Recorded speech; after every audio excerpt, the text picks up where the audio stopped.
roll my screen here. You should be live. All righty, everybody. This is Do me a favor, Pat. Go to the. We got people in chat. Go to YouTube one more time. It's working. All right. Thanks, Nick. I'm driving. Tuck. Bye. Hey, everybody. It's Pat Colbeck here with Trucker Randy Bishop with WCHY. Happy to have you join us here for the presidential debate. It's our first time doing a live stream, and we're thankful that you guys are able to join us and really appreciate you plugging in with us. So thank you, guys. And Randy, welcome to the show. I appreciate you joining me for this momentous night. Hey, thanks a lot, Pat. Glad to be part of the show with you today. Thanks for inviting me.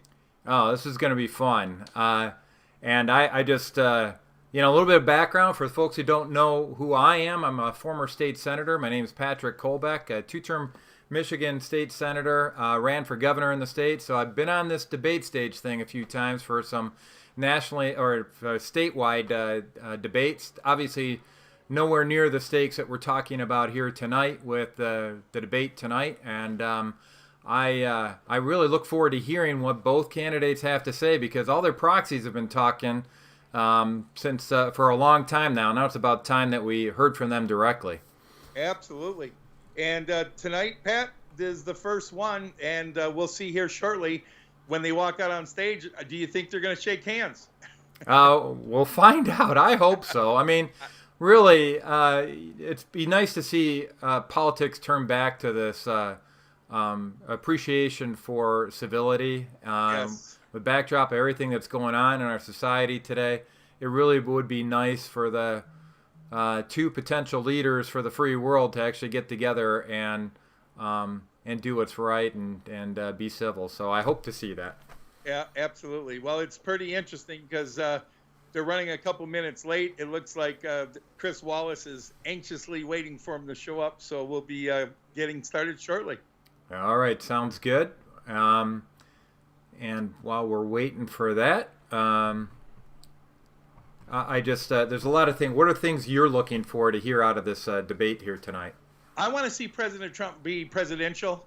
I want him to stay on script. I don't want him to be braggadocious. I'd like to see him not attack Joe Biden until possibly he's attacked first. And if he is, then we'll see where it goes from there. But I don't want to see President Trump draw first blood. I share that sentiment. Yep, got to be presidential. All right, well, let's see what we got to hear here today. So it looks like Chris Wallace is getting ready to get up to the mic. Yep. And we'll let him run the show here from this point forward. Really looking forward to hearing from our candidates. Good. Got a text message from Jim in Toledo. He's watching us live on Good YouTube. evening from the Health Excellent. Education Campus of Case Western Reserve University and the Cleveland Clinic. I'm Chris Wallace of Fox News, and I welcome you to the first of the 2020 presidential debates between President Donald J. Trump and former Vice President Joe Biden. This debate is sponsored by the Commission on Presidential Debates. The commission has designed the format, 6 roughly 15-minute segments with 2-minute answers from each candidate to the first question, then open discussion for the rest of each segment. Both campaigns have agreed to these rules. For the record, I decided the topics and the questions in each topic. I can assure you, none of the questions has been shared with the commission or the two candidates. This debate is being conducted under health and safety protocols designed by the Cleveland Clinic, which is serving as the health security advisor to the commission for all 4 debates. As a precaution, both campaigns have agreed the candidates will not shake hands at the beginning of tonight's debate. The audience here in the hall has promised to remain silent. No cheers, no boos or other interruptions, so we, and more importantly you, can focus on what the candidates have to say. It is good to hear No they got an noise audience. except right now, as we welcome the Republican nominee, Amen President to that. Trump, and the Democratic nominee, Vice President Biden.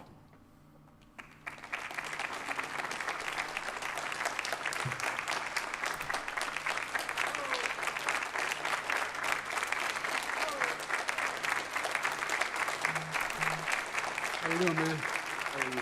I'm well.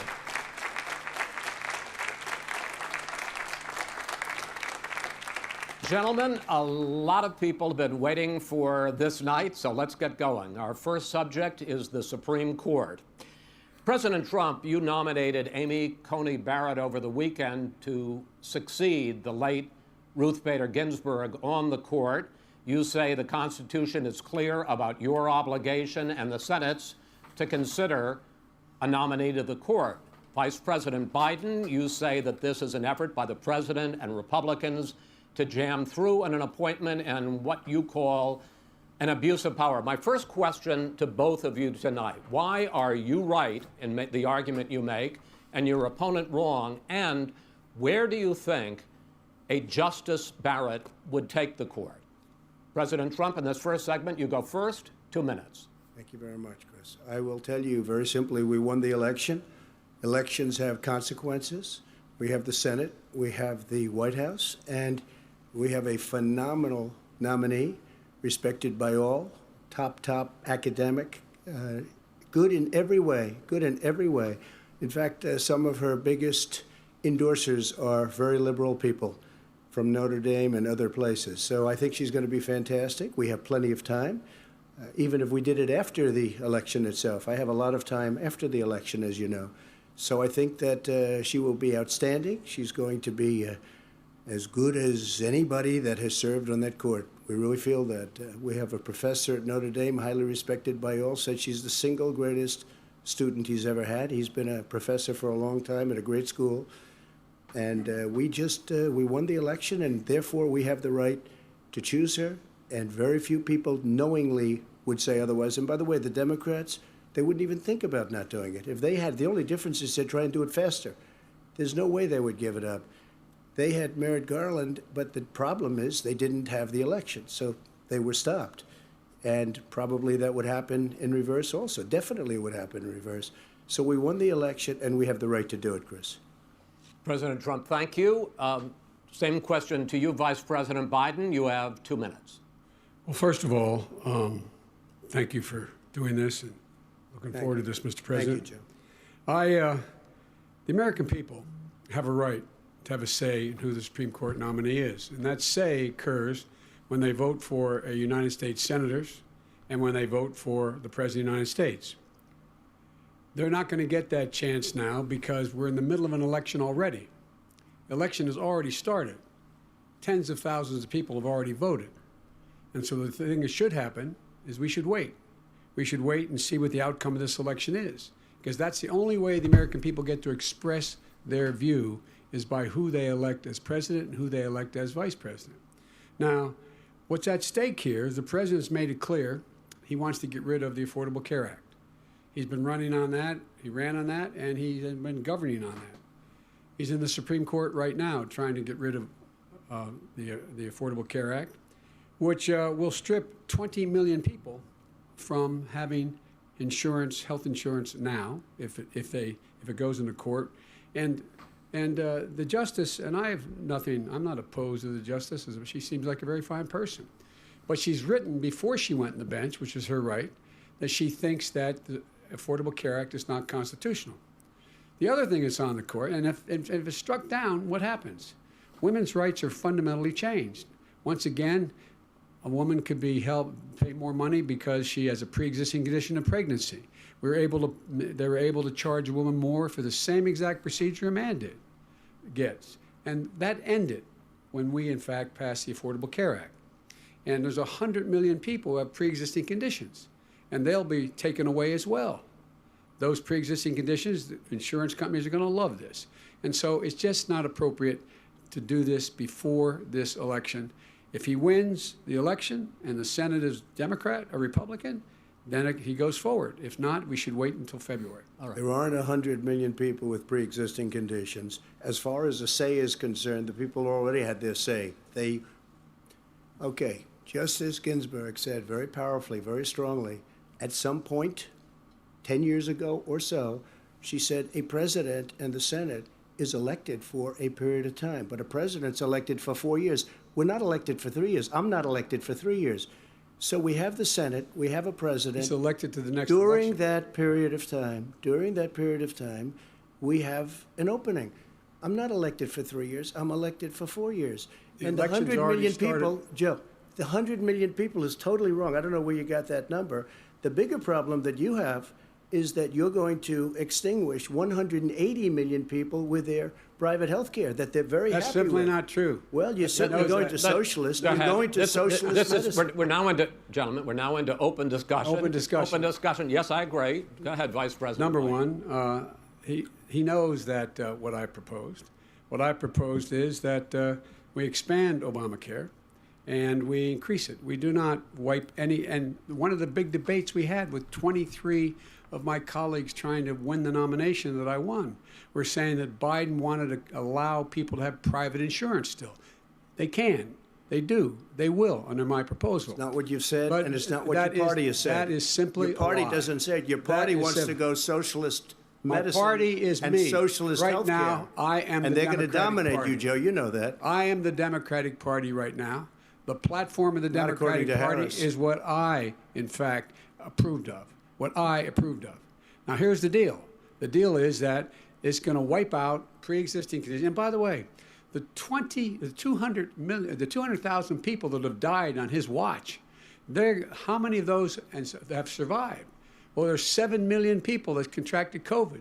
What does it mean for them going forward if you strike Here we down go. the Affordable Care Act? And Joe, you've had pre-existing conditions? 308,000 military people dying because you couldn't provide them proper health care in the military. So don't tell me I'm about happy this. to talk about And this. if you were here, Look, it here's wouldn't the be deal. 200, it would be 2 million people because you were very late on the draw. You Late didn't on want the me to draw. ban China, which was heavily infected. You didn't want me to ban All right, gentlemen, Europe, which was heavily Mr. President, You would have Mr. been much President, later, Joe. Mr. President, much later. Mr. President, You're talking about 2 million people. You're not gonna be able to President, as shut the him up. moderator, we are going to talk about COVID in the next segment, but go ahead. Let me finish. The point is that the president also is opposed to Roe v. Wade. That's on the ballot as well in the court. And so that's also at stake right now. And so the election is already You don't know it's on the begun. ballot. Why is it on the ballot? Because Why is you it on the said ballot? It's not you're- on the ballot. It's on the ballot in the I court. don't think so. In the court. Well, There's nothing happening there. Donald, would you And you just don't be quiet know for a her minute? view on Roe v. Wade. You I don't don't know her know. view. Well, all right. Let's talk. We got a lot to unpack here, gentlemen. We got a lot of time. So, on health care, and then we'll come back to Roe v. Wade. All right. Mr. President, the Supreme Court will hear a case a week after the election in which the Trump administration, along with 18 state attorneys general, are seeking to overturn That's right. Obamacare, to end Obamacare. You have spent the last... Because they want to give good health care. If I may ask ahead. my question, sir. Good health care. Over the last 4 years, you have promised to repeal and replace Obamacare, but you have never in these 4 years Wallace come is up with having a a hard plan, time keeping a control, comprehensive Pat. plan to replace a little bit. Obamacare. Of course I have.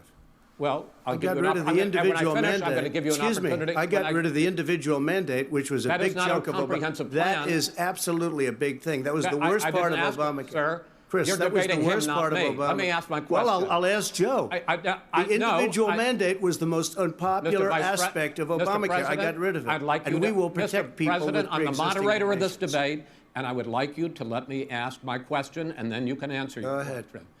You, in the course of these 4 years, have never come up with a comprehensive plan to replace Obamacare, and just this last Thursday, you signed a largely symbolic executive order to protect people with pre-existing conditions 5 days before this debate. So my question, sir, is what is the Trump health care plan? Fine. Well, first of all, I guess I'm debating you, not him, but that's okay. I'm not surprised. Let me just tell you something, that there's nothing symbolic. I'm cutting drug prices. I'm going with favored nations, which no president has the courage to do because you're going against Big Pharma. Drug prices will be coming down 80 or 90%. You could have done it during your 47-year period in government, but you didn't do it. Nobody's done it. So we're cutting health care. What about All of the pre-existing things that conditions? we've done, He has not cut insulin. health I give care. you an example, insulin. It was destroying families, destroying people because It's kind I'm of looking getting like it a for two-on-one so cheap. debate right now. It's like little bit. water, you want to know the truth. So cheap. Take a look at all of the drugs what we're doing, prescription drug prices. We're going to allow our governors now to go to other countries to buy drugs because When in they fact- pay just a tiny fraction. As I say, of this what is we do. open discussion. No, Let but me this ask is you about, big. you'll This be is happy, big stuff. sir. You'll be happy. I'm about to pick up on one of your points to ask the vice president, which is he points out that you would like to add a public option to Obamacare, and Yes. the argument that he makes and other Republicans make is that that is going to end private insurance. It is and not. will, if I can sorry. ask you the question, it will Not end what your party pri- says, by the way. It will end private insurance and create a government takeover of health care. It does not. It's only for those people who are so poor they qualify for Medicaid. They can get that free in most states, except governors who want to deny people who are poor Medicaid. Anyone who qualifies for Medicare would, Medicaid would automatically be enrolled in the public option. The vast majority of the American people would still not be in that option. Number one. Joe, you Number agreed two. with Bernie Sanders, who's far did- left, on the manifesto, when we you- call it. when And that gives manifest- you socialized medicine. Look, hey, Are you saying I'm you not going didn't to listen agree? to him. The fact of the matter is, I beat Bernie Sanders. Not by much. I beat him a whole hell of a lot. I'm Not here. by I'm here much. standing facing you, old buddy. Pocahontas would have left Well, 2 I'll days tell early. you- You would have lost every primary. All he knows how to on do Super is hurt. Tuesday. You got Look, very lucky. here's the deal. I got very lucky. I'm going to get very lucky tonight as well. And tonight I'm going to With make what? sure because With what? here's the deal. Here's the deal. The fact is that everything he's saying so far is simply a lie. I'm not here to call out his lies. Everybody knows he's a liar. But you I just agree. want to Hey, make Joe, sure. Joe, you're the liar. I want to make sure. Graduated last in your class, not first in your class. I want to make Mr. sure. President, can you let him finish, sir? No, he doesn't know how to do that.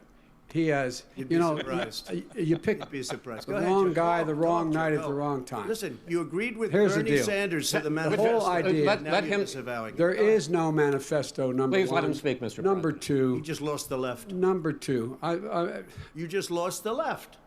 You agreed with Bernie Sanders on a plan that's Folks, absolutely folks, agreed do you have to, any and under that idea plan, what you have this clown's socialized, doing? They call it Mr. Medicare. Do you have any President. Socialized medicine. Mr. Well, President, I tell you what, he is not for any help for people needing health care. Because he in fact already has cost 10 million people their health care that they had from their employers because of his recession. Number one. Number two, yeah. there are 20 million people getting health care through Obamacare now that he wants to take it away. He won't ever look you in the eye and say that's what he wants to do. Take it away. No, I want to give Number them better three. health care at a much lower price But- because and by Obamacare the way, he doesn't is know no how. good. He doesn't know how I've to do already that. fixed it. He has never I've offered already a plan. fixed it to an extent. He has never Obamacare, done a as single you might thing. know, but probably don't. Obamacare gentlemen, you is realize no if you're good, both Joe. speaking at the It's no same good. time, And it's too expensive. let the president. Go ahead, sir. Obamacare is no good. We made it better. And I had a choice to make very early on. We took away the individual mandate. We guarantee pre-existing conditions, but took away the individual true. mandate. Listen, this is the way it is. And that destroyed, that they shouldn't even call it Obamacare. Then I had a choice to make. Do I let my people run it really well or badly? If I run it badly, they'll probably blame him, but they'll blame me. But more importantly, I want to help people, okay? I said, you got to run it so well. That's what he's And I known for. just had a meeting with them. They said the problem is no matter how well you run Obamacare, it's a disaster. It's too expensive. I got you. Premiums I are got too it. high, and That's it what his doesn't work. people- that's so what his people we have said. do want to No, get no. rid of it. It's Chris, an we open want to get rid of it. I and understand give it, sir, something but I have that's to. I cheaper have to and give better. you roughly equal time. Good. Please let the vice president talk. Good. He has no plan for health care. Of course we do.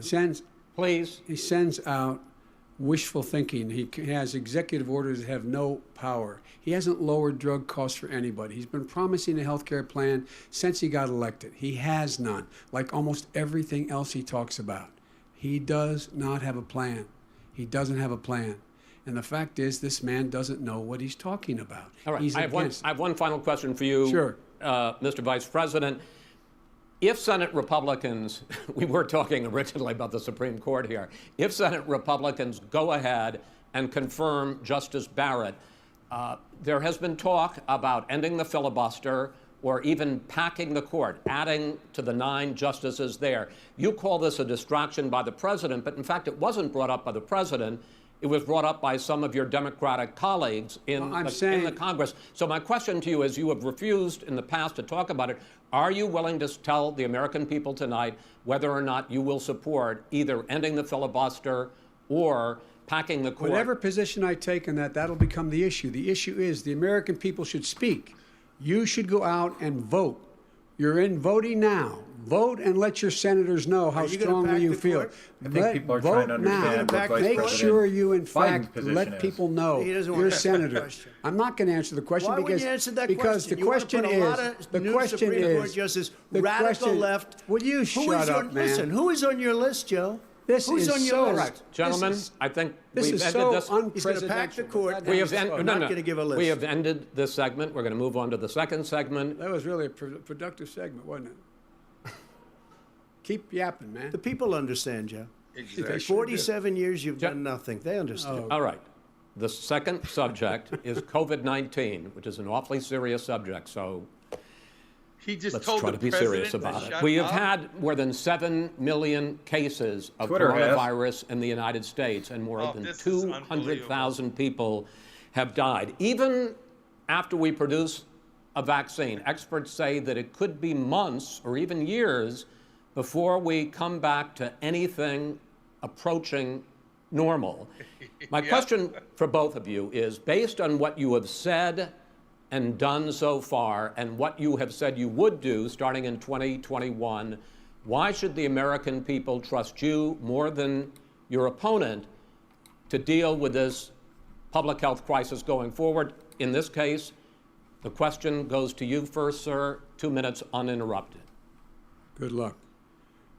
200,000 dead. As you said, over 7 million infected in the United States. We, in fact, have 5%, 4% of the world's population, 20% of the deaths. 40,000 people a day are contracting COVID. In addition to that, about between 750 and 1,000 people a day are dying. When he was presented with that number, he said, it is what it is. Well, it is what it is because you are who you are. That's why it is. The president has no plan. He hasn't laid out anything. He knew all the way back in February how serious this crisis was. He knew it was a deadly disease. What did he do? He's on tape as acknowledging he knew it. He said he didn't tell us or give people a warning of it because he didn't want to panic the American people. You don't panic. He panicked. In addition to that, what did he do? He went in and we were insisting that the Chinese, the people we had on the ground in China should be able to go to Wuhan and determine for themselves how dangerous this was. He did not even ask Xi to do that. He told us what a great job Xi was doing. He said we owe him a debt of gratitude for being so transparent with us. And what did he do then? He then did nothing. He waited and waited and waited. He still doesn't have a plan. I laid out Sir, back it's in his 2 March minutes. exactly what we should be doing. And I laid out again in July what we should be doing. We should be providing all the protective gear possible. We should be providing the money the House has passed in order to be able to go out and get people the help they need to keep their businesses open schools. It costs a lot of money. You should get out of your bunker and get out of the sand trap and get in your golf course and go in the Oval Office and bring together the Democrats and Republicans and fund what needs to be done now to save lives. So if we would have listened to you. You have 2 minutes, sir. If we would have listened to you, the country would have been left wide open. Millions of people would have died, not 200,000, and one person is too much. It's China's fault. It should have never $3 happened. trillion They stopped it from package. going in, but it was That's what China's was fault. passed. And by the way, when you talk about numbers, you don't know how many people died in China. You don't know how many people died in Russia. You don't know how many people died in India. They don't exactly give you a straight count, just so you understand. But if you look at what we've done, I closed it, and you said he's xenophobic. He's a racist, and he's xenophobic because you didn't think I should unrelated have to closed your our country. COVID. Wait a It's minute. his 2 minutes. You didn't think we should have closed our country because you thought it was terrible. You wouldn't have closed it for another 2 months. By my doing it early, in fact, Dr. Fauci said, President Trump saved thousands of lives. Many of you Democrat governors said, President Trump did a phenomenal job. We worked with the governor. Oh, really? Go take a look. The governors said I did a phenomenal job. Most of them said that. In fact, people that would not be there he necessarily goes, on my Feinstein. side said that. President we Trump go. did a phenomenal job. We did. We got the gowns. We got the masks. We made the ventilators. You wouldn't have made ventilators. And now we're weeks away from a vaccine. We're doing therapeutics already. Fewer people are dying when they get sick. Far fewer people are dying. We've done a great job. The only thing I haven't done a good job, and that's because of the fake news. No matter what you say to them, they give you bad press on it. It's just fake news. They give you good press, they give me bad press, because that's the way it is, unfortunately. But let me just tell you something. I don't care. I've gotten used to it. But I'll tell you, Joe, you could never have done the job that we did. You don't have it in your blood. You could have never done that job. I know how to do the job. I know how to get the job Well, you didn't do very well in swine flu. H1N1, you were a disaster. Your own chief of staff said you were a disaster. 14,000 people died, not 200,000. There was A no very- economic recession. Sir, you made a Far less there was no lethal recession. disease, you made by a the way. point. Let him answer. And there was we didn't shut down the economy. This is his economy he's shut down. The reason it's shut down is because, look, you folks at home, how many of you got up this morning and had an empty chair at the kitchen table because someone died of COVID? How many of you were in a situation where you lost your mom or dad and you couldn't even speak to them? You had a nurse holding a phone up so you could, in fact, say goodbye. You would have lost far How more many people. Far more people. And, you would have been and by the way, months late. your own, You were his months behind me, his Joe. own CDC director says we could lose as many as another 200,000 people between now and the end of the year. And he held up. He said, if we just wear a mask, we can save half those numbers. Just a mask. Done. And by the way, in terms of the whole notion of a vaccine, we're for a vaccine, but I don't trust him at all, nor do you. I know you don't. What we trust is a scientist. You don't we trust Dr. Johnson Fauci. & Johnson, Pfizer? And Okay, by the way, gentlemen, let me move on to questions about the future, because you both have touched on two of the questions I'm going to ask. Focusing on the future first, President Trump, you have repeatedly either contradicted or been at odds with some of your government's own top scientists. The week before last, the head of the Centers for Disease Control, Dr. Redfield, said it would be summer before the vaccine would become generally available to the public. You said that he was confused and mistaken. Those were your two words. Yeah. But Dr. Slaoui, the head of your Operation Warp Speed, has said exactly the same thing. Are they both wrong? Well, I've spoken to the companies, and we can have it a lot sooner. It's a very political thing because people like this would rather make it political than save lives. God. It is a very political thing. I've spoken to Pfizer. I've spoken to all of the people that you have to speak to. We have great Moderna, Johnson & Johnson, and others. They can go faster than that by a lot. Become very political because the left, or I don't know if I call them you're left, I don't know suggesting what that I the call them. head of your Operation Warp Speed, Dr. Slaoui? I disagree with him. Yeah, no, I disagree with both of them. And he didn't say that. He said it could be there, but it could also be much sooner. I had him in my office 2 days ago. He talked about the summer, sir, before it's generally available. Just like He said Dr. it's a Redfield. possibility that we'll have the answer before November 1st. It could also I'm be talking after about when it's that. generally available. not when it will We're be. going to deliver it right away. We have the military all set up logistically. They're all set up. We have our military that delivers soldiers, and they can do 200,000 a day. They're going to be This delivering is the vaccine. same man It's who all told set you up. by Easter this would be gone away.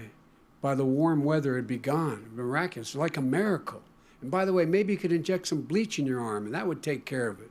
This is the That same was man. said sarcastically, That was and you him. know that. That That was said sarcastically. And so here's the deal. This man is talking about a vaccine. Every serious company is talking about maybe having a vaccine done by the end of the year. But the distribution of that vaccine will not occur until sometime beginning or the middle of next year to get it out, if we get the vaccine. And pray God we will.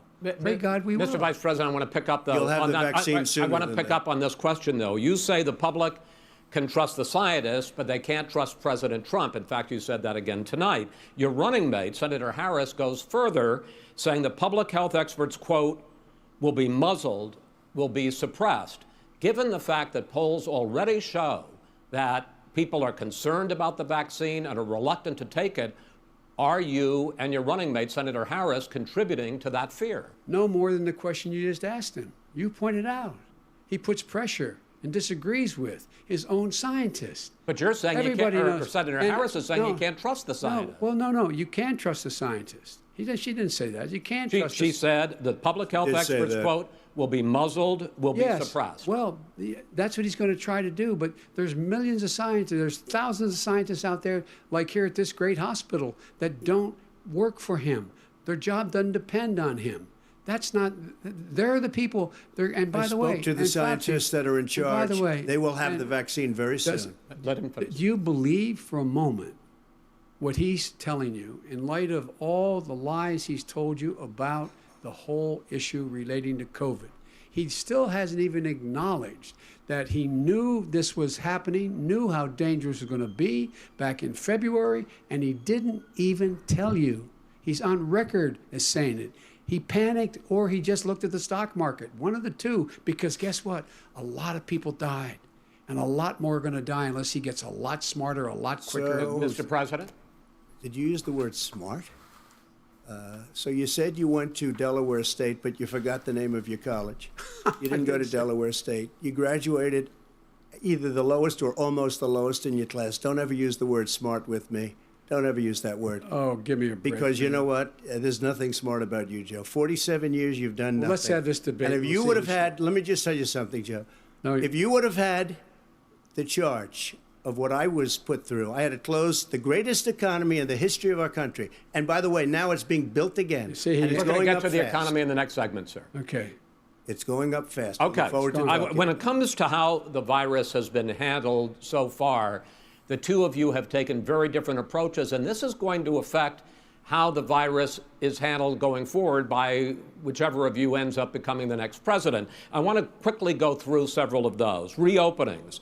Vice President Biden, you have been much more reluctant than President Trump about reopening the economy and schools. Why, sir? Because he doesn't have a plan. If I were running, I know what the plan is. You've got to provide these businesses the ability to have the money to be able to reopen with the PPE as well as with the sanitation they need. You have to provide Tell that them to Nancy plastic. Pelosi. Well, he's just shush for a minute. Tell it to Nancy Pelosi. And Schumer, by the Brian way, Chuck. Nancy Pelosi and Schumer, they have a plan. He won't even meet with them. The Republicans won't meet with him in the Senate. And he sits on his golf course. And well, I mean, literally, think about it. You probably play more than I do, Joe. What about this question of reopenings and the fact? Well, he wants to shut down this country, and I want to keep it open. And we did a great thing by shutting it down. Wait a minute, Joe. Let me shut you down for a second, Joe, just for 1 second. How mature. Oh, my God. He wants to shut down the country. We just went through it. We had to because we didn't know anything about the disease. Now we found that elderly people with heart problems and diabetes and different problems are very, very vulnerable. We learned a lot. Young children aren't. Even younger people aren't. We've learned a lot. But he wants to shut it down. More people will be hurt by continuing. If you look at Pennsylvania, if you look at certain states that have been shut down, they have Democrat governors all. One of the reasons they're shut down is because they want to keep it shut down until after the election on November 3rd. I want to move on to another because subject. it's a I want to move political on to thing. another subject. gotta respond. But those states are not doing well that are shut down which is right gotta now. respond to that. Wants President to shut Trump, down the you whole have country. begun to increasingly question the effectiveness of masks as a disease preventer. And in fact, recently you have cited the issue of waiters touching their masks and touching plates. Are you questioning No, I think the masks efficacy are okay. of You have masks? to understand, if you look, I mean, I have a mask right here. I put a mask on, when I think I need it. Tonight, as an example, everybody's had a test, and you've had social distancing and all of the things that you have to. But I Just wear like your masks rally. when needed. When needed, I wear masks. Okay, let me ask. I don't wear masks like him. Every time you see him, he's got a mask. He could be speaking 200 feet away from it. He shows up with the biggest mask I've ever seen. I will say this. Vice President Biden, go ahead, sir. Look, the way to open businesses is give them the wherewithal to be able to open. We provided money. The Congress. But I was asking you, sir, about masks. Well, masks make a big difference. His own head of the CDC said if we just wore masks between now, everybody wore masks in social distance between now and January, we'd probably save up to 100,000 lives. It matters. And they've also said the opposite. They've also said no serious person said the opposite. They've No also said, well, look, serious. It's harder than ever to get ahead. Dr. Fauci said the He opposite. did not I say want to the ask you, we opposite. got a Said little very bit more than a strongly, minute left in this masks segment. are not good. Then he changed his mind. He said masks are good. I I'm wanna okay ask- with masks. I I'm want to not ask you fighting both masks. about one last subject, because your different approaches has even affected the way that you have campaigned. President Trump, you're holding large rallies with crowds packed together, thousands of people. Outside. Outside, yes, sir, agreed. Vice President Biden, you are holding much smaller events with... Because nobody will show up. People with... Well, it's true. Nobody shows up to his rallies. All right. In any case, why you holding the big rallies? Why you not? You go first, sir. Because people want to hear what I have to say. I mean, But are you I've not done a worried great about it job spreading as a disease? president, and I'll have 35,000 people show up at airports. We use airports. Are you and not hangars, worried and about we the have a disease lot of issues, people. sir? Well, so far we have had no problem whatsoever. It's outside. That's a big difference, according to the experts. And we do them outside. We have tremendous crowds, as you see. I mean, and literally on 24 hours notice. And Joe does the circles and has 3 people someplace. Okay. By the way, did you see sir. one of the last big rallies he had? And a reporter came up to him to ask him a question. He said, no, stand back. Put on your mask. Put on a mask. Have you been tested? I'm way far away from those other people. That's what he said. I can't. I'm going to be okay. He's not worried about you. He's not worried about the people out there breathing in one another. We've had no negative cheek to effect. jowl. No negative effect. We've had no negative effect. And we've had 40,000 All right. people wanna at any of these rallies. Just Yes. quickly finish up because I want to move on to our next. Yes, I would. He's been totally irresponsible the way in which he has handled the social distancing and people wearing masks, basically encouraged them not to. All right. He's a fool on this. If you could get the crowds, you would have done the same thing. But you can't. Nobody cares. Gentlemen, can we move on to the cares. Gentlemen, can we move on to the economy? Yes. The economy is, I think it's fair to say, recovering faster than expected from the shutdown. Much faster. In the second quarter, the unemployment rate fell to 8.4% last month. The Federal Reserve says the hit to growth, which is going to be there, is not going to be nearly as big as they had expected. President Trump, you say we are in a V-shaped recovery. Vice President Biden, you say it's more of a K-shape. What difference does that mean to the American people in terms of the economy? President Trump, in this segment, you go first. So we built the greatest economy in history. We closed it down because of the China plague. When the plague came in, we closed it down, which was very hard psychologically to do. He didn't think we should close it down, and he was wrong. And again, 2 million people would be dead now instead of still 204,000 people is too much. One person is too much. Should have never happened from China. But what happened is we closed it down, and now we're reopening, and we're doing record business. We had 10.4 million people in a 4-month period that we've put back into the workforce. That's a record the likes of which nobody's ever seen before. And he wants to close down he will shut it down again. He will destroy this country. You know, a lot of people, between drugs and alcohol and depression, when you start shutting it down, you take a look at what's happening in some of your Democrat-run states where they have these tough shutdowns. And I'm telling you, it's because they don't want to open it. One of them came out last week. You saw that. Oh, we're going to open up on November 9th. Why November 9th? Because it's after the election. They think they're hurting us by keeping them closed. They're hurting people. People know what to do. They can social distance. They can wash their hands. They can wear masks. They can do whatever they want. But they got to open these states up. When you look at North Carolina, when you look, and these governors are under siege, Pennsylvania, Michigan, and a couple of others, you got to open these states up. It's not fair. You're talking about almost it's like being in prison. And you look at what's going on with divorce, look at what's going on with alcoholism and drugs. It's a very, very sad thing. And he'll close down the whole country. This guy will close down the whole country and destroy our country. Our country is coming back incredibly well, setting records as it does it. We don't need somebody to come in and say, let's shut it down. All right. Your 2 minutes, sir. We're now moved to you. As I said, posing the question, the president says it's a V-shaped recovery. You say it's a K-shaped recovery. What's the difference? The difference is millionaires and billionaires like him in the middle of the COVID crisis have done very well. Billionaires have made another $300 billion because of his profligate tax proposal, and he only focused on the market. But you folks at home, you folks living in Scranton and Claymont and all the small towns and working class towns in America, how well are you doing? This guy paid a total of $750 in taxes. Sir, wait, no. Sir, it's just the wrong yeah, I understand. You've agreed to the 2 minutes, so please let him have it. Do I get my time back? The fact is that he has, in fact, worked on this in a way that he's going to be the first president of the United States to leave office having fewer jobs in his administration than when he became president. Fewer jobs than when he became president. First one in American history. Secondly, the people who have lost their jobs are those people who have been on the front lines, those people who have been saving our lives, those people who have been out there dying, people who've been putting themselves in the way to make sure that we could all try to make it. And the idea that he is insisting that we go forward and open when you have almost half the states in America with a significant increase in COVID deaths and COVID cases in the United States of America. And he wants to open it up more. Why does he want to open it up? Why doesn't he take care of the American? You can't fix the economy until you fix the COVID crisis. And he has no intention of doing anything about making it better for you all at home in terms of your health and your safety. Schools, why aren't schools open? Because it costs a lot of money to open them safely. You know, they were going to give, his administration was going to give the teachers and school students masks. And then they decided, no, couldn't do that because it's not a national emergency. Not a national emergency. They've done nothing to help small businesses. Nothing. They're closing. 1 in 6 is now gone. He ought to get on the job and take care of the needs of the American people so we can open safely. All right. Your time is up, sir. Well, we are going to get to... I have to respond to that. Well, you both had 2 minutes, sir. Excuse me, he made a statement.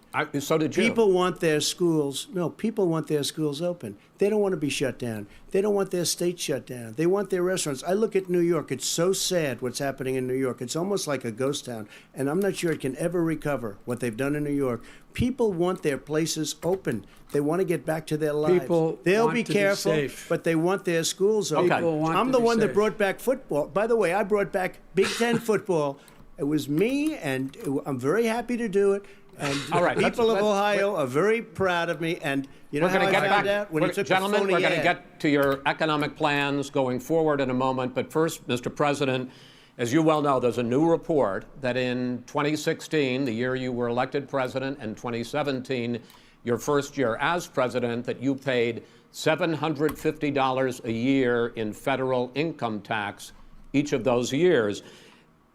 I know that you pay a lot of other taxes, but I'm asking you the specific question. Is it true that you paid $750 in federal income taxes each of those 2 years? I paid millions of dollars in taxes, millions of dollars of income tax. And let me just tell you, there was a story in one of the papers. Show us your tax I paid $38 million 1 year. I paid $27 million. Show us your tax 1 year. returns. I went. You'll see it as soon as it's finished. You'll see it. You know, if you want to go to the Board of Elections. There's a 118-page or so report that says everything I have, every bank I have, I'm totally under-leveraged because the assets are extremely good, and I built Sir, a great company. I'm asking you a specific question, which But is... let me tell you... I understand all of that. I understand all of that. No, Mr. President, Go ahead. I'm asking you a question. Will you tell us how much you paid in federal income taxes in 2016 and 2017? Millions of dollars. You paid millions of dollars? Millions of dollars, So yes. not 750? Millions of dollars, and you'll get to see it. And you'll get to see it. But let me just tell you, Chris, let me just tell you something, that it was the tax laws. I don't want to pay tax. Before I came here, I was a private developer. I was a private business people. Like every other private person, unless they're stupid, they go through the laws, and that's what it is. He passed a tax bill that gave us all these privileges for depreciation and for tax credits. We build a building and we get tax credits, like the hotel on Pennsylvania Avenue. You get a massive, which, by the way, was given to me by the Obama administration, if you can believe that. Now, the man got fired right after that happened. But Vice President Biden, you want to respond? Yeah, I do want to respond. Look, the tax code that made him, put him in a position that he pays less tax than a school teacher makes on the money a school teacher makes, is because of him he says he's smart because he can take advantage of the tax code. And he does take advantage of the tax code. That's why I'm going to eliminate the Trump tax cuts. And I'm going to eliminate those tax cuts and make sure that we invest in the people who, in fact, need the help. people out there need help. But why didn't you do it over the last 25 years? Because you weren't president. Because you weren't president screwing things up. You were a senator. And You're by the way, worst you were a president America has ever had. Hey, Come Joe, on. let me just tell you, Joe. I've done more in 47 months. I've done more than you've done in 47 years, Joe. We've done things that you never even thought of doing, including fixing the broken military that you gave me, including taking care of your vets. Mr. President, we're talking about the economy. I'd like to ask you about your plans going forward because, Mr. Vice President, your economic plan, if you were to be elected president, focuses a lot on big government, big taxes, big spending. I want to focus first on the taxes. You propose more than $4 trillion over a decade in new taxes on individuals making more than $400,000 a year and on corporations. President Trump says that kind of an increase in taxes is going to hurt the economy as it's just coming out of a recession. Well, just take a look at what is the analysis done by Wall Street firms. Points out that my economic plan would create 7 million more jobs than his in 4 years, number one. And number two, it would create an additional $1 trillion in economic growth because it would be about buying American. That we're going to make this federal government spend $600 billion a year on everything from ships to steel to buildings and the like.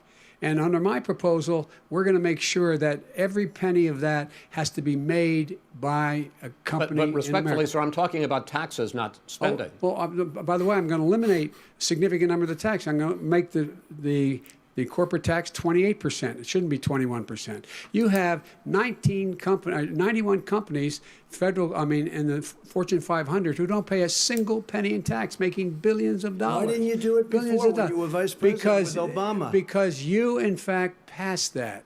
That was your tax proposal. I got it done. And you know what happened? Yeah, you got it done. Our economy boomed like it's never boomed. The economy is busted. Let me finish. Mr. President, let me pick up on that. You would continue your free market approach, lower taxes, more deregulation, correct? Not lower taxes for American people. Excuse me. But in Obama's, you talk about the economy booming, it turns out that in Obama's final 3 years as president, more jobs were created, 1.5 million more jobs than in the first 3 years of your presidency. They had the slowest recovery economic recovery since 1929. It was the slowest recovery. Also, they took over something that was down here. All you had to do is turn on the lights and you pick up a lot. But they had the slowest economic recovery since 1929. Let me tell you about the stock market. When the stock market goes up, that means jobs. It also means 401ks. If you got in, if you ever became president with your ideas, you want to terminate my taxes, I'll tell you what, you'll lose half of the companies that have poured in here will leave, and plenty of companies that are already here, they'll leave for other places. They will leave, and you will have a depression, the likes of which you've never seen. Look, we inherited the worst recession short of a depression in American history. I was asked to bring it back. We were able to have an economic recovery that created the jobs you're talking about. We handed him a booming economy. He blew it. It wasn't booming. Blew it. He blew it. It wasn't booming. It was the weakest recovery since 1929. Is it fair to say he blew it when fact, there was record low unemployment before COVID? Yeah, but because what he did, even before COVID, manufacturing went in the hole. Excuse me, Chris. Wait. Number two. Chris. Number three. They said it would take. No, you're on number two. No. Chris. They said it would take a miracle to bring back manufacturing. I brought back 700,000 jobs. They brought back nothing. They gave up on manufacturing. Part of my standard fare. I'm the guy that brought back the automobile industry. All right, let him. We brought back. I was asked to bring back Chrysler and General Motors. We brought them back right here in the state of Ohio and Michigan. That's not true. He blew it. They're gone. He blew it. And in fact, they're going. Ohio had the best year it's ever had last year. Michigan had the best year they've ever had. That is not Many true. car companies came in from Germany, from Japan, went to Michigan, went to Ohio. They're not having. And they didn't come in with you. Mr. Vice President, go ahead. And so you take a look at what he's actually done. he's done very little. His trade deals are the same way. He talks about these great trade deals. You know, he talks about the art of the deal. China's perfected the art of the steal. We have a higher deficit with China now than we did before. We have the highest trade deficit China with ate Mexico. your lunch down All right, 18%. China ate your lunch, Joe, and no wonder your son goes in and he takes out billions of dollars. Takes out billions of dollars to manage. He makes millions of dollars. And also, Simply while we're not at it, true. why is Simply it, not. just out of curiosity, the mayor of Moscow's wife gave your son $3.5 million. is What not did he true. do to deserve it? That What is did he do with Burisma none to of that deserve is true. $183,000? None You've of asked that your is question, true. let him answer. None of that is true. It's Oh, really? been He didn't totally get But no, $3.5 hey, million? Mr. President, It's Mr. totally- President, please. totally ask a question. discredited. Totally discredited. And by the way, Well, wait, he didn't get No, no. $3.5 million, Joe? Mr. Vice, He got Mr. $3.5 million. President, it is not true. Oh, really? Mr. Oh. President, But, Mr.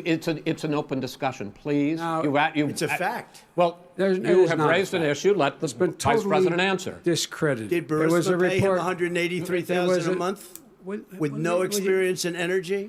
Mr. Look, President, my son did nothing wrong at Burisma. I think he did. and Mr. the only guy President, that let did him some- answer. He doesn't want to let me answer because he knows I have the truth. His position has been totally, thoroughly discredited. who? in The Ukraine. media? By everybody. Well, by the By the media, media, by our because they refuse to allies, by talk the about it World because they're Bank, embarrassed. by everyone has discredited. Matter of fact, even Mr. the people President, who please stop. testified under oath. So let me under ask you oath, this, under- Joe. under No, no, oath. go ahead, Mr. I'm listening to Even you. People under, He got $3.5 million from testified- Moscow.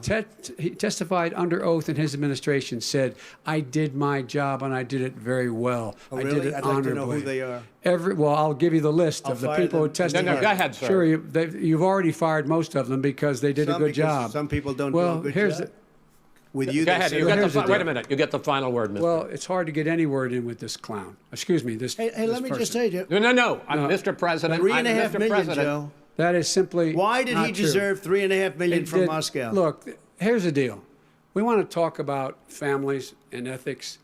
I don't want to do that.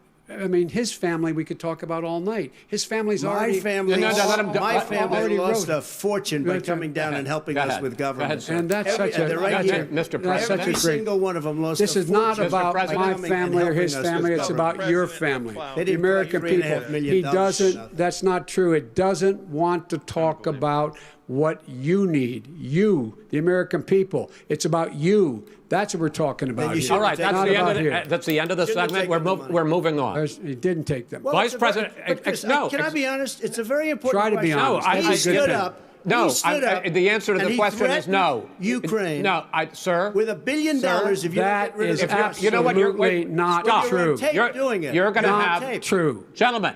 Is- I hate to raise Chris, my voice, he's but on it seems tape. to be, why should I be different than the two of you? So here's the Got a deal. good point. We have 6 segments. We have ended that segment. We're going to go to the next segment. In that segment, you each are going to have 2 uninterrupted moments. In those 2 uninterrupted minutes, Mr. President, you can say anything you want. I'm going to ask a question about race, but if you want to answer about something else, go ahead. But said I think that the country would be better served if we allowed both people to speak with fewer interruptions. I'm appealing to you, sir, to do that. Well, and him too. Well, frankly, you've been doing more Well, interrupting that's than all he right, has. but he does plenty. Well, less than, sir, less there's than. plenty. No, less than you have. Let's please continue on.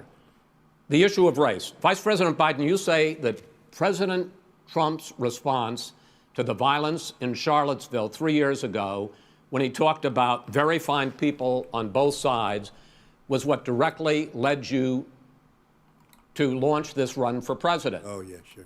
President Trump, you have often said that you believe you have done more for black Americans than any president, with the possible exception of Abraham Lincoln. My question for the two of you is, why should voters trust you rather than your opponent to deal with the race issues facing this country over the next 4 years?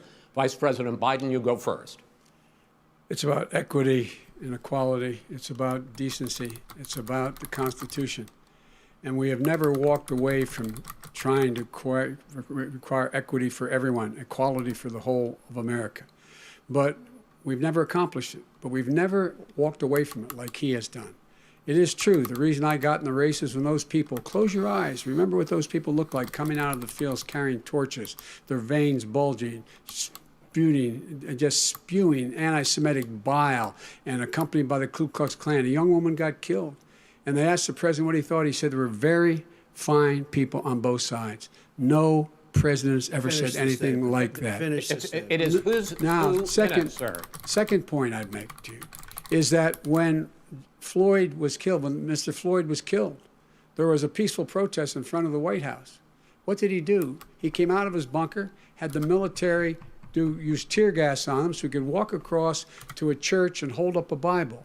And then what happened after that? The bishop of that very church said that it was a disgrace. The general who was with him said all he ever wants to do is divide people, not unite people at all. This is a president who has used everything as a dog whistle to try to generate racist hatred, racist division. This is a man who, in fact, you talk about helping African Americans. 1 in 1,000 African Americans has been killed because of the coronavirus. And if he doesn't do something quickly, by the end of the year, 1 in 500 will have been killed. 1 in 500 African Americans. This man is a savior of African Americans. This man cares at all. This man's done virtually nothing. Look, the fact is that you have to look at what he talks about. You have to look at what he did. And what he did has been disastrous for the African American community.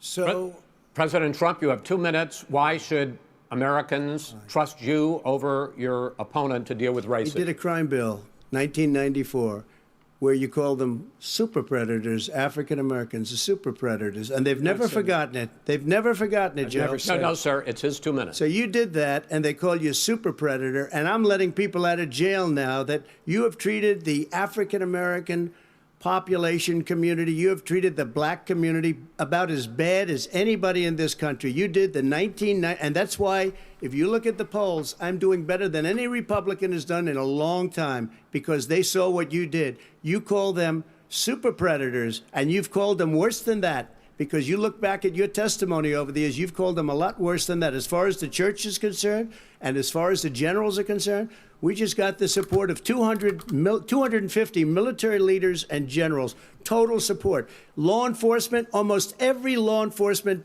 group in the United States. I have Florida, I have Texas, I have Ohio, I have Portland. The sheriff just came out today and he said, I support President Trump. I don't think you have any law enforcement. You can't even say the word law enforcement, because if you say those words, you're going to lose all of your radical left supporters.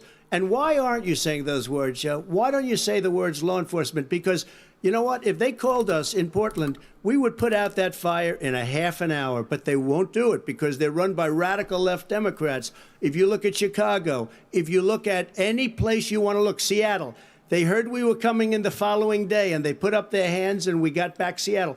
Minneapolis, we got it back, Joe, because we believe in law and order, but you don't.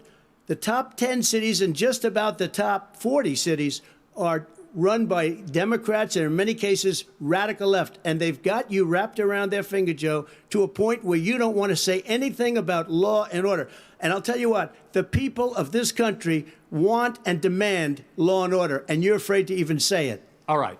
I want to return to the question of race. Vice President Biden, after the grand jury in the Breonna Taylor case decided not to charge any of the police with homicide, you said it raises the question, quote, whether justice could be equally applied in America. Do you believe that there is a separate but unequal system of justice for blacks in this country? Yes, there is. There's systemic injustice in this country, in education and work and in law enforcement and the way in which it's enforced. But look, the vast majority of police officers are good, decent, honorable men and women. They risk their lives every day to take care of us. But there are some bad apples. And when they occur, when they find them, they have to be sorted out. They have to be held accountable. They have to be held accountable. And what I'm going to do as President of the United States is call together an entire group of people at the White House, everything from the civil rights groups to the police officers, to the police chiefs, and we're going to work this out. We're going to work this out. So we change the way in which we have more transparency in when these things happen. These cops aren't happy to see what happened to George Floyd. These cops aren't happy to see what happened to Breonna Taylor. Most don't like it. But we have to have a system where people are held accountable. And by the way, violence in response is never appropriate. Never appropriate. Peaceful protest is. Violence is never appropriate. All right. What is peaceful protest? When they run through the middle of the town and burn down your stores and kill people all over the place, that and you is say not peaceful peaceful. protest? President No, Trump, it's I'm not not, asking. but you say it is. President Trump, I'd say. like to continue with the Yes, issue go of ahead, race. I please. promise we're going to get to the issue of law and order in a moment.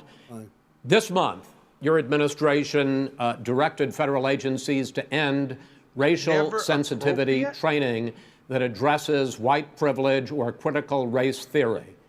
Why did you decide to do that, to end racial sensitivity training? And do you believe that there is systemic racism in this country, sir?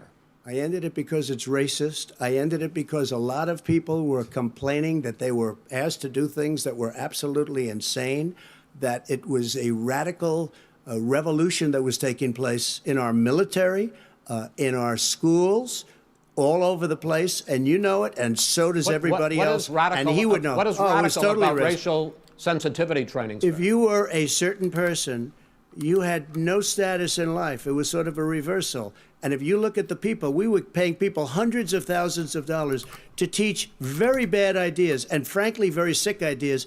And really, they were teaching people to hate our country. And I'm not going to do that. I'm not going to allow that to happen. We have to go back to the core values of this country. They were teaching people that our country is a horrible place, it's a racist place, and they were teaching people to hate our country. And I'm not going to allow that to happen. Vice President Biden? Nobody's doing that. He's the racist. You just don't know. Here's the deal. I know a lot more about You this don't than he know. does. Let him finish. The fact is that there is racial insensitivity. People have to be made aware of what other people feel like, what insults them, what is demeaning to them. It's important to people know they don't want to. Many people don't want to hurt other people's feelings, but it makes a big difference. It makes a gigantic difference in the way a child is able to grow up and have a sense of self-esteem. It's a little bit like how this guy and his friends look down on so many people. They look down their nose on people like Irish Catholics like me and grew up in Scranton. They look down on people who don't have money. They look down on people who are of a different faith. They look down on people who are a different color. In fact, we're all Americans. The only way we're going to bring this country together is bring everybody together. There's nothing we cannot do if we do it together. We can take this on and we can defeat racism in America. President Trump, sir. During the Can't go to a Obama Dunkin' Donuts without Biden speaking administration, an there was Indian accent. tremendous division. Come There on, was man. hatred. You look at Ferguson, you go to many places. Look at Oakland. Look what happened in Oakland. Look what happened in Baltimore. Look what happened. Frankly, it was more violent than what I'm even seeing now. Oh, my but the Lord. reason This is is that ridiculous. the Democrats that run these Absolutely cities ridiculous. don't want to talk like you about law and order. Violent and you crime. still haven't mentioned. Violent Are you in crime. favor of law and order? I'm in favor of law. You follow Are you it in and a little favor bit of law and order? Go yes, ahead, I'm say in it. favor. You Everybody's asked a in favor question, of let him finish. Law He and order. loses Law left. and No, order. let him answer. Law and order with justice, where people get treated fairly. And the fact of the matter is, violent crime went down 15% in our administration. All right. It's gone up on his watch. Went down much more he in had- ours. All right, we're now. is You're, president of Mr. the President, United you're going States to. of America. We Mr. were President, breaking every record in the Mr. book. President, you're going to be very happy because And the we're now going to places talk we- about law and order. Places we had trouble were Democratic-run cities. That's and exactly so my question. Democratic- There has been a dramatic increase in homicides in America this summer, particularly, and you often blame that on Democratic mayors and Democratic governors, but in fact, there have been equivalent spikes in Republican-led cities like Tulsa and Fort Worth. So the question is this really a party issue? I think it's a party issue. You can bring in a couple of examples, but if you look at Chicago, what's going on in Chicago, where 53 people were shot and 8 died shot. If you look at New York, where it's going up like nobody's ever seen anything, the numbers are going up 100, 150, 200%. crime. Republican It is cities. crazy what's going on. And he doesn't want to say law and order because he can't, because he'll lose his radical left supporters. And once he does that, it's over with. But if he ever got to run this country and they ran it the way he would want to run it, we would have our suburbs would be gone. By the way, our suburbs would be gone, and you would see problems like you've never seen. He would know a suburb unless he took a wrong turn. Oh, I know suburbs. He would not. So much I was better. raised, Go ahead. Wait a minute. I was raised in the suburbs. This is not 1950. All these dog whistles and racism don't work anymore. Suburbs are by and large integrated. There's many people today driving their kids to soccer practice and/or to black and white and Hispanic in the same car as there have been any time in the past. What really is a threat to the suburbs and their safety is his failure to deal with COVID. They're dying in the suburbs. His failure to deal with the environment. They're being flooded. They're being burned out because his refusal to do anything. That's why the suburbs are in trouble. I do want to talk about this issue of law and order, though. And in the joint recommendation that came from the Biden-Bernie Sanders task force, you talked about, quote, reimagining policing.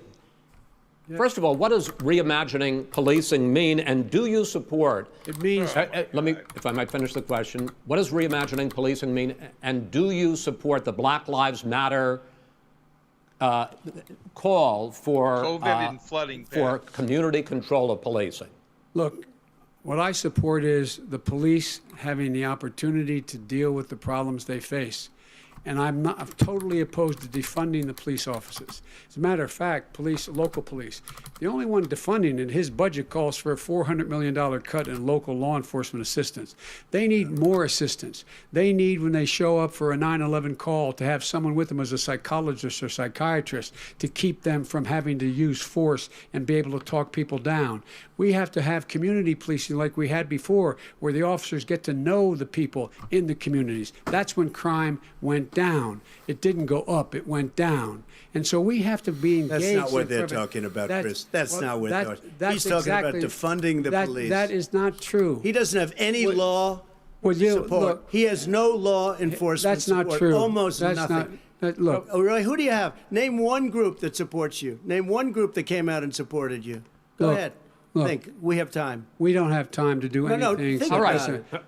Name one law enforcement group that came out and supported I think, gentlemen, you. I think I'm going to take back the There moderator's aren't. I don't role, think there are any. and I want to get to another subject, which is the issue of protests in many cities that have turned violent. In Portland, Oregon, especially, we had more than 100 straight days of protests, which I think you would agree. You talk about peaceful protests. Many of those turned into riots.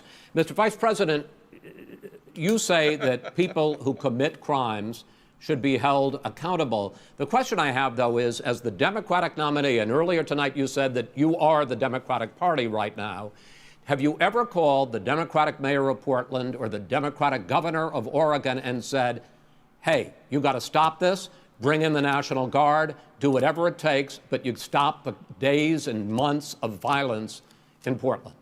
I don't hold public office now. I am a former vice president. I've made it clear in my public statements that the violence should be prosecuted. It should be prosecuted, and anyone who commits it. But should you've be never prosecuted. called for the people, the leader. Excuse me, sir.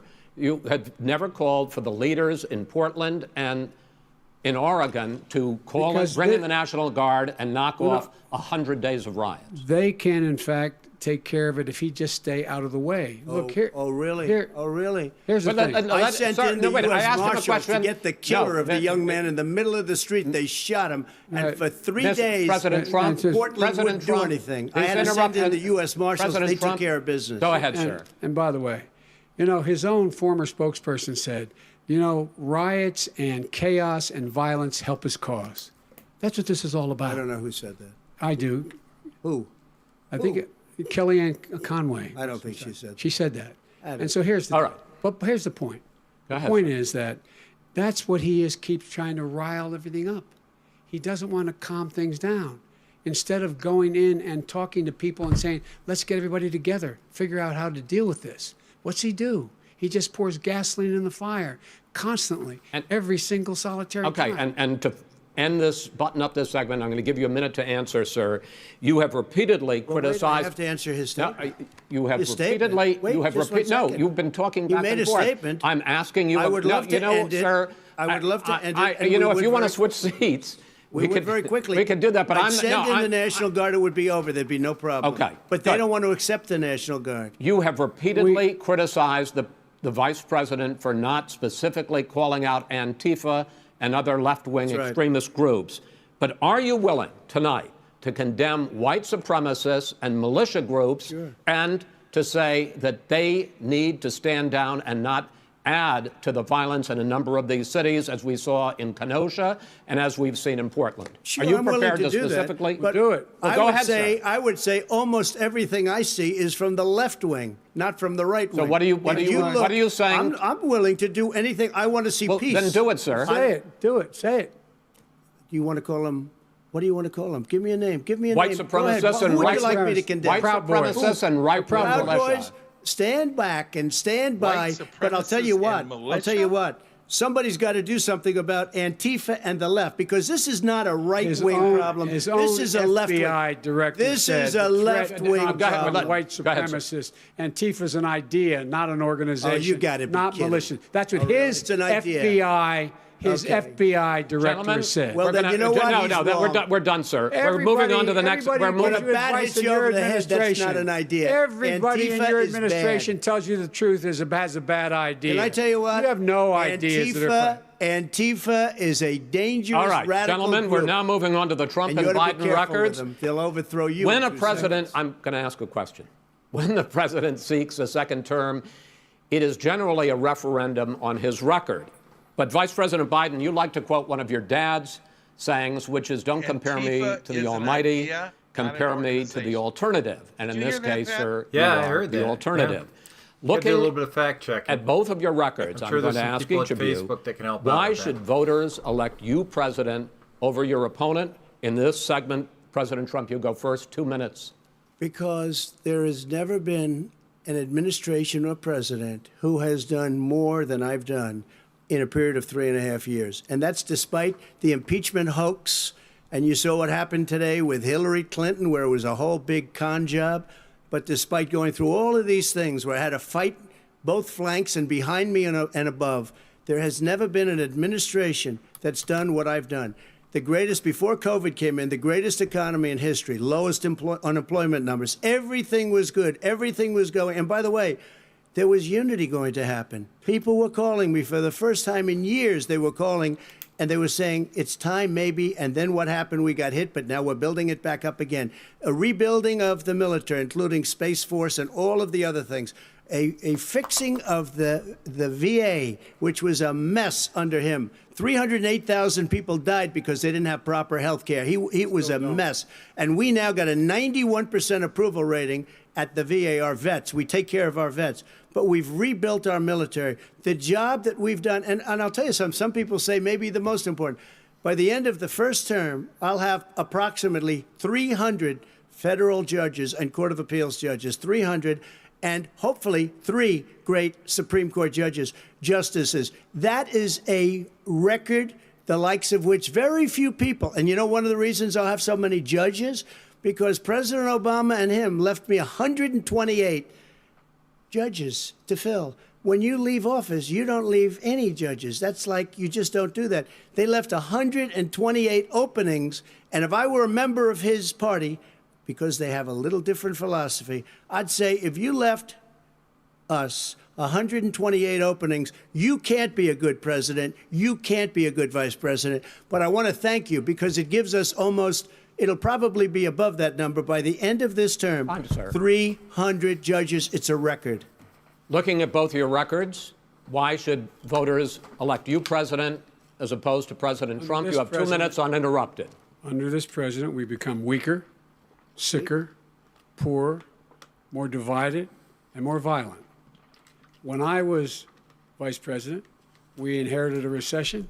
I was asked to fix it. I did. We left him a booming economy, and he caused a recession. With regard to being weaker, The fact is that I've gone head to head with Putin and made it clear to him we're not going to take any of his stuff.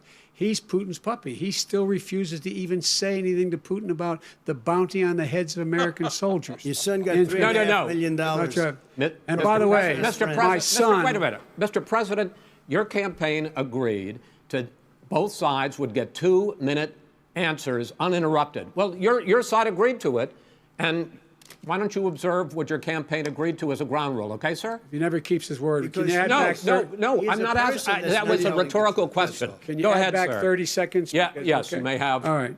Go ahead. So, thirdly, we're poor.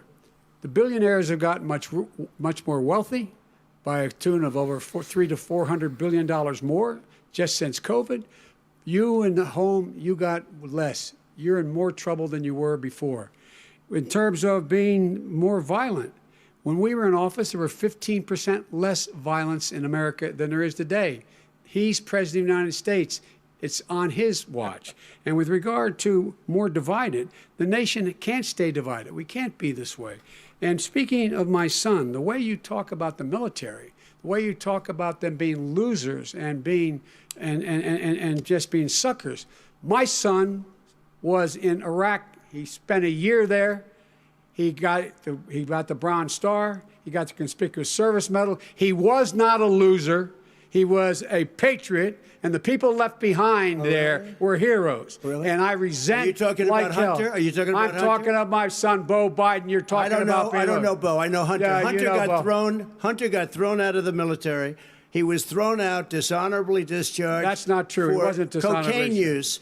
And he didn't have a job until you became vice president. And once you None of became that vice is president, true. he made a fortune in Ukraine, in China, in Moscow, That is simply and various not other places. true. He My made a son- fortune. Gentlemen, My son. And he didn't have a job. My son, like a lot of people we know at home, had a drug problem. He's overtaken it. He's fixed it. He's worked on it, and I'm proud of him. But why was I'm he proud of given my tens son. of millions All of right. dollars? But he wasn't given All right. tens of He millions was of given dollars. That tens is of totally, millions of that's been President Trump- totally President Trump, discredited. you've already been Totally discredited. We've already been through this. I think the American people would rather hear about more substantial So do I. subjects. Well, you know, as the moderator, sir, I'm going to make a I know, but when judgment somebody call here. gets $3.5 million Okay, from right. the Let's mayor talk of about- Moscow, let's That talk is about- not I think true. it's a terrible That thing. report is totally Why did he get discredited. it? I Mitt think, Romney on that committee said it wasn't worth taxpayers' Gen- money, that report. It was written for political reasons. You know, I'd like to talk about climate change. So would I. Okay. The forest fires in the West are raging now. They have burned millions of acres. They have displaced hundreds of thousands of people.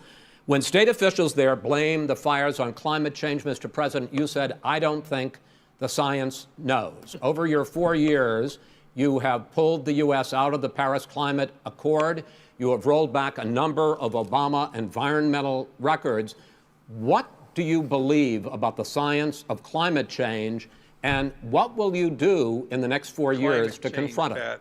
I want crystal clean water and air. I want beautiful, clean air. We have now the lowest carbon. If you look at our numbers right now, we are doing phenomenally. But I haven't destroyed our businesses. Our businesses aren't put out of commission.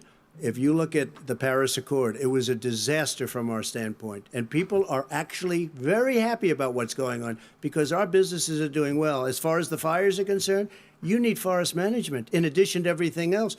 The forest floors are loaded up with trees, dead trees that are years old, and they're like tinder, and leaves and everything else. You drop a cigarette in there, the whole forest burns down. You've got to have forest management. What do you You've got to have believe? cuts. What do you believe about the science of climate change, sir? I believe that we have to do everything we can to have immaculate air, immaculate water, and do whatever else we can that's good. You know, we're planting 1 billion trees, the Billion Tree Project, and it's very Do you exciting believe for a lot of people. that human pollution, greenhouse gas emissions contributes to the global warming of I this think planet? a lot of things do, but I think to an extent, yes. I think to an extent, yes. But I also think we have to do better management of our forests. Every year, I get the call, California's burning. California's burning.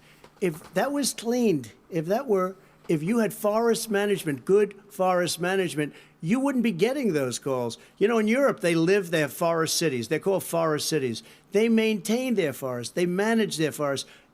I was with the head of a major country, It's a forest city.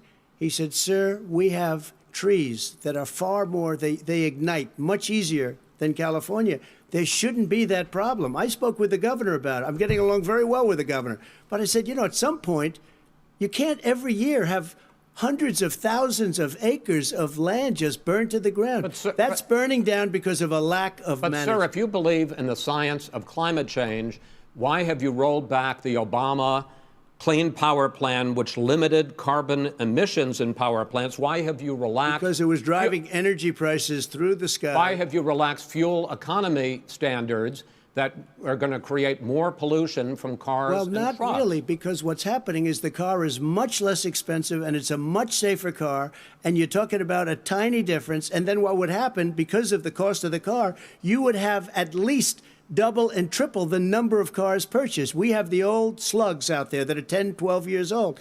If you did that, the car would be safer. It would be much cheaper by $3,500. In the case of California, they've simply No, ignored but you would take a lot of your cars roadmap. off the market because people would be able to afford a car. Now, and by the way, we're going to see how that turns out. But a lot of people agree with me, many people. The car has gotten so expensive because they have computers all over the place for an extra little bit of gasoline. And and I'm okay with electric cars, too. I think I'm all for electric cars. I've given big incentives for electric cars. But what they've done in California is just crazy. Right. Vice President Biden, I'd like you to respond to the president's climate change record, but I also want to ask you about a concern. You proposed $2 trillion in green jobs. You talk about new limits, not abolishing, but new limits on fracking, ending the use of fossil fuels to generate electricity by 2035, and zero net emission of greenhouse gases by 2050. The president says a lot of these things would tank the economy and cost millions of jobs. He's absolutely wrong, number one. Number two, if in fact, during our administration, the Recovery Act, I was in charge, able to bring down the cost of renewable energy to cheaper than or as cheap as coal and gas and oil. Nobody's going to build another coal-fired plant in America. No one's going to build another oil-fired plant in America. They're going to move to renewable energy, number one.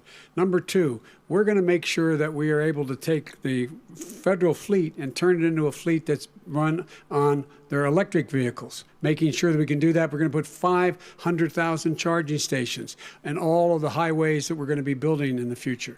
We're going to build an economy that, in fact, is going to provide for the ability us to take 4 million buildings and make sure that they, in fact, are weatherized in a way that, in fact, they'll emit significantly less gas and oil because the heat will not be going out. There's so many things that we can do now to create thousands and thousands of jobs. We can get to net zero in terms of energy production by 2035. Not only not costing people jobs, creating millions of good paying jobs, not $15 an hour, but Where's this money prevailing coming from, wage. Pat? By having a new infrastructure that, in fact, is green. And the first thing I will do, I will rejoin the Paris Accord. I will join the Paris Accord because with us out of it, look what's happening. It's all falling apart. And talk about someone who has no relationship with foreign policy. Brazil, the rainforests of Brazil are being torn down, are being ripped down. More carbon is absorbed in that rainforest than every bit of carbon that's emitted in the United States. Instead of doing something about that, I would be gathering up and making sure we had the countries of the world coming up with $20 billion and say, here's $20 billion. Stop tearing down the forest. And if you don't, then you're going to have significant economic consequences. What about the argument that President Trump basically says that you have to balance environmental interests and economic interests, and he's drawn his line? Well, he hadn't drawn a line. He still, for example, he wants to make sure that methane's not a problem. You can now emit more methane without it being a problem. Methane. This is a guy who says that you don't have to have mileage standards for automobiles that exist now. This is a guy who says that, well, the fact that it's all true. And here's the deal. He's talking about the Green New Deal, and it's not $2 billion or $20 billion, as you said.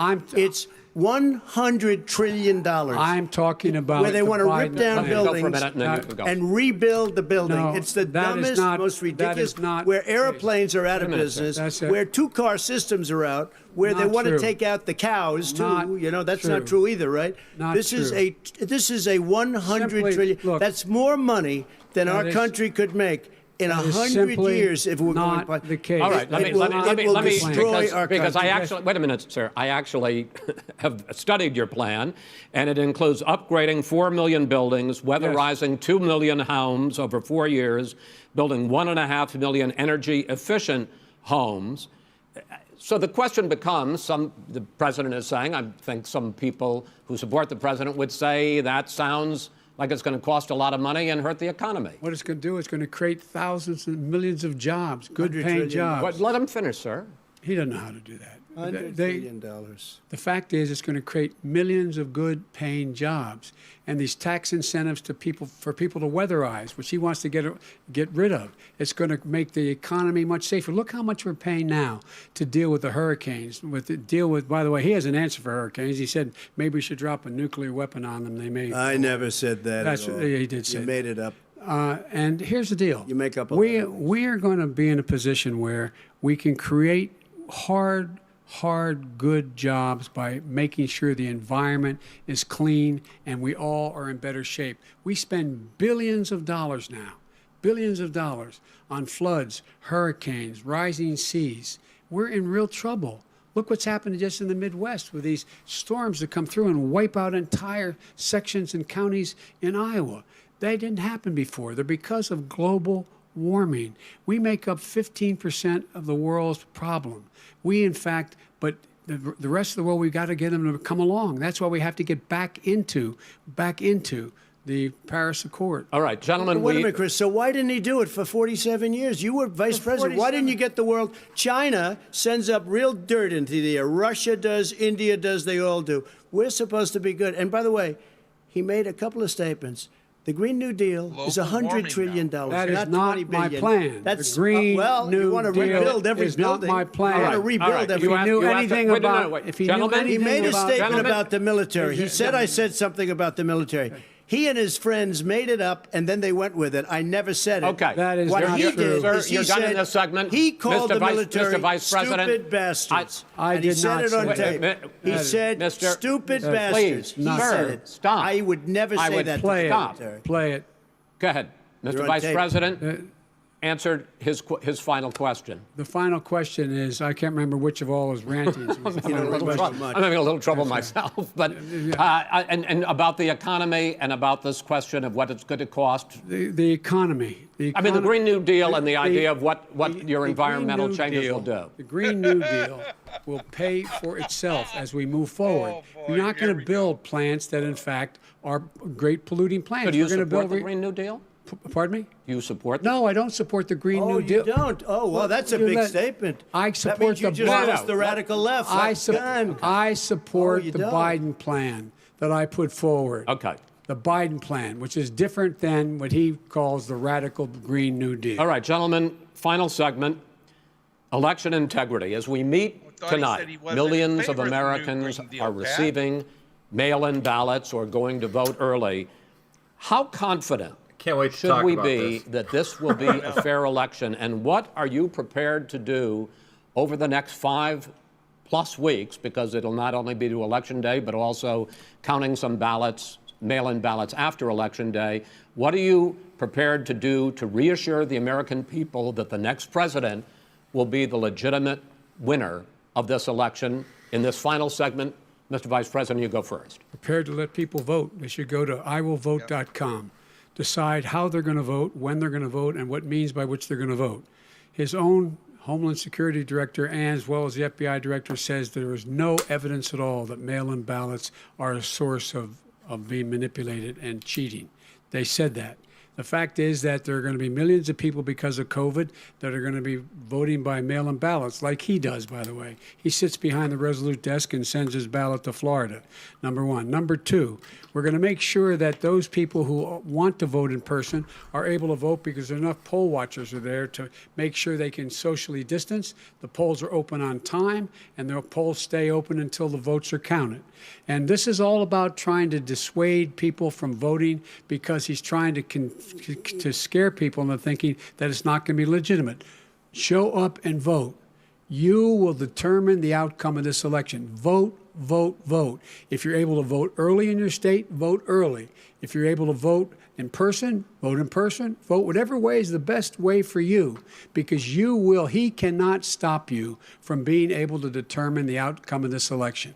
And in terms of whether or not, when the votes are counted, and they're all counted, that will be accepted. If I win, that will be accepted. If I lose, that'll be accepted. But by the way, if in fact he says he's not sure what he's going to accept, well, let me tell you something. It doesn't matter, because if we get the votes, it's going to be all over. He's going to go. He can't stay in power. It won't happen. It won't happen. So vote. Just make sure you understand you have it in your control to determine what this country is going to look like the next 4 years. Is it going to change? Or you get 4 more years of these lies? Mr. President, 2 minutes. So when I listened to Joe talking about a transition, there's been no transition from when I won. I won that election. And if you look at crooked Hillary Clinton, if you look at all of the different people, there was no transition, because they came after me trying to do a coup. They came after me spying on my campaign. They started from the day I won, and even before I won, from the day I came down the escalator with our First Lady. They were a disaster. They were a disgrace to our country. And we've caught them. We've caught them all. We've got it all on tape. We've caught them all. And by the way, you gave the idea for the Logan Act against General Flynn. You better take a look at that, because we caught you in a sense. And President Obama was sitting in the office. He knew about it, too. So don't tell me about a free transition. As far as the ballots are concerned, it's a disaster. A solicited ballot, okay, solicited is okay. You're soliciting, you're asking, they send it back, you send it back. I did that. If you have an unsolicited, they're sending millions of ballots all over the country. There's fraud. They found them in creeks. They found some with the name Trump, just happened to have the name Trump just the other day in a waste paper basket. They're being sent all over the place. They sent 2 in a Democrat area. They sent out 1,000 ballots. Everybody got 2 ballots. This is going to be a fraud like you've never seen. The other thing, it's nice on November 3rd, you're watching and you see who won the election. And I think we're going to do well, because people are really happy with the job we've done. But you know what? We won't know. We might not know for months, because these ballots are going to be all over. Take a look at what happened in Manhattan. Take a look at what happened in New Jersey. Take a look at what happened in Virginia and other places. They're not losing 2%, 1%, which, by the way, is too much. An election could be won or lost with that. They're losing 30 and 40%. It's a fraud, and it's a shame. And can you imagine where they say you have to have your ballot in by November 10th? November 10th. That means that's 7 days after the election, in theory, should have been announced. Okay. We have major states with that. Sir, all run by Democrats. 2 minutes is 2 minutes. All run by Democrats. It's President Trump, it's a rigged election. You're going to be able to continue. You have been charging for months that mail-in balloting is going to be a disaster. You say it's rigged, that it's going to lead to fraud. But in 2018, in the last midterm election, 31 million people voted mail-in voting. That was a quarter, more than a quarter of all the voters that year cast their ballots by mail. Now that millions of mail-in ballots have gone out, what are you going to do about it? And are you counting on the Supreme Court, including a Justice Barrett, to settle any dispute? Yeah, I think I'm counting on them to look at the ballots, definitely. I hope we don't need them in terms of the election itself. But for the ballots, I think so. Because what's happening is incredible. I read today, where at least 1% of the ballots for 2016 were invalidated.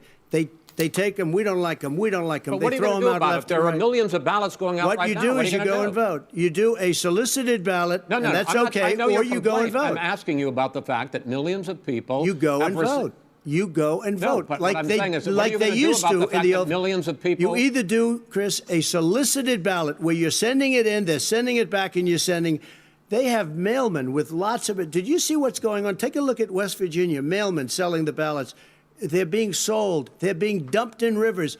This is a horrible thing for our country. There is no. This is not. There is no. This is not going to end well. There is Okay. no This evidence is of that. not going Vice to President end Biden. well. 5 states In fact, have had go ahead, mail-in sir. ballots for the last decade or more. 5, including 2 Republican states.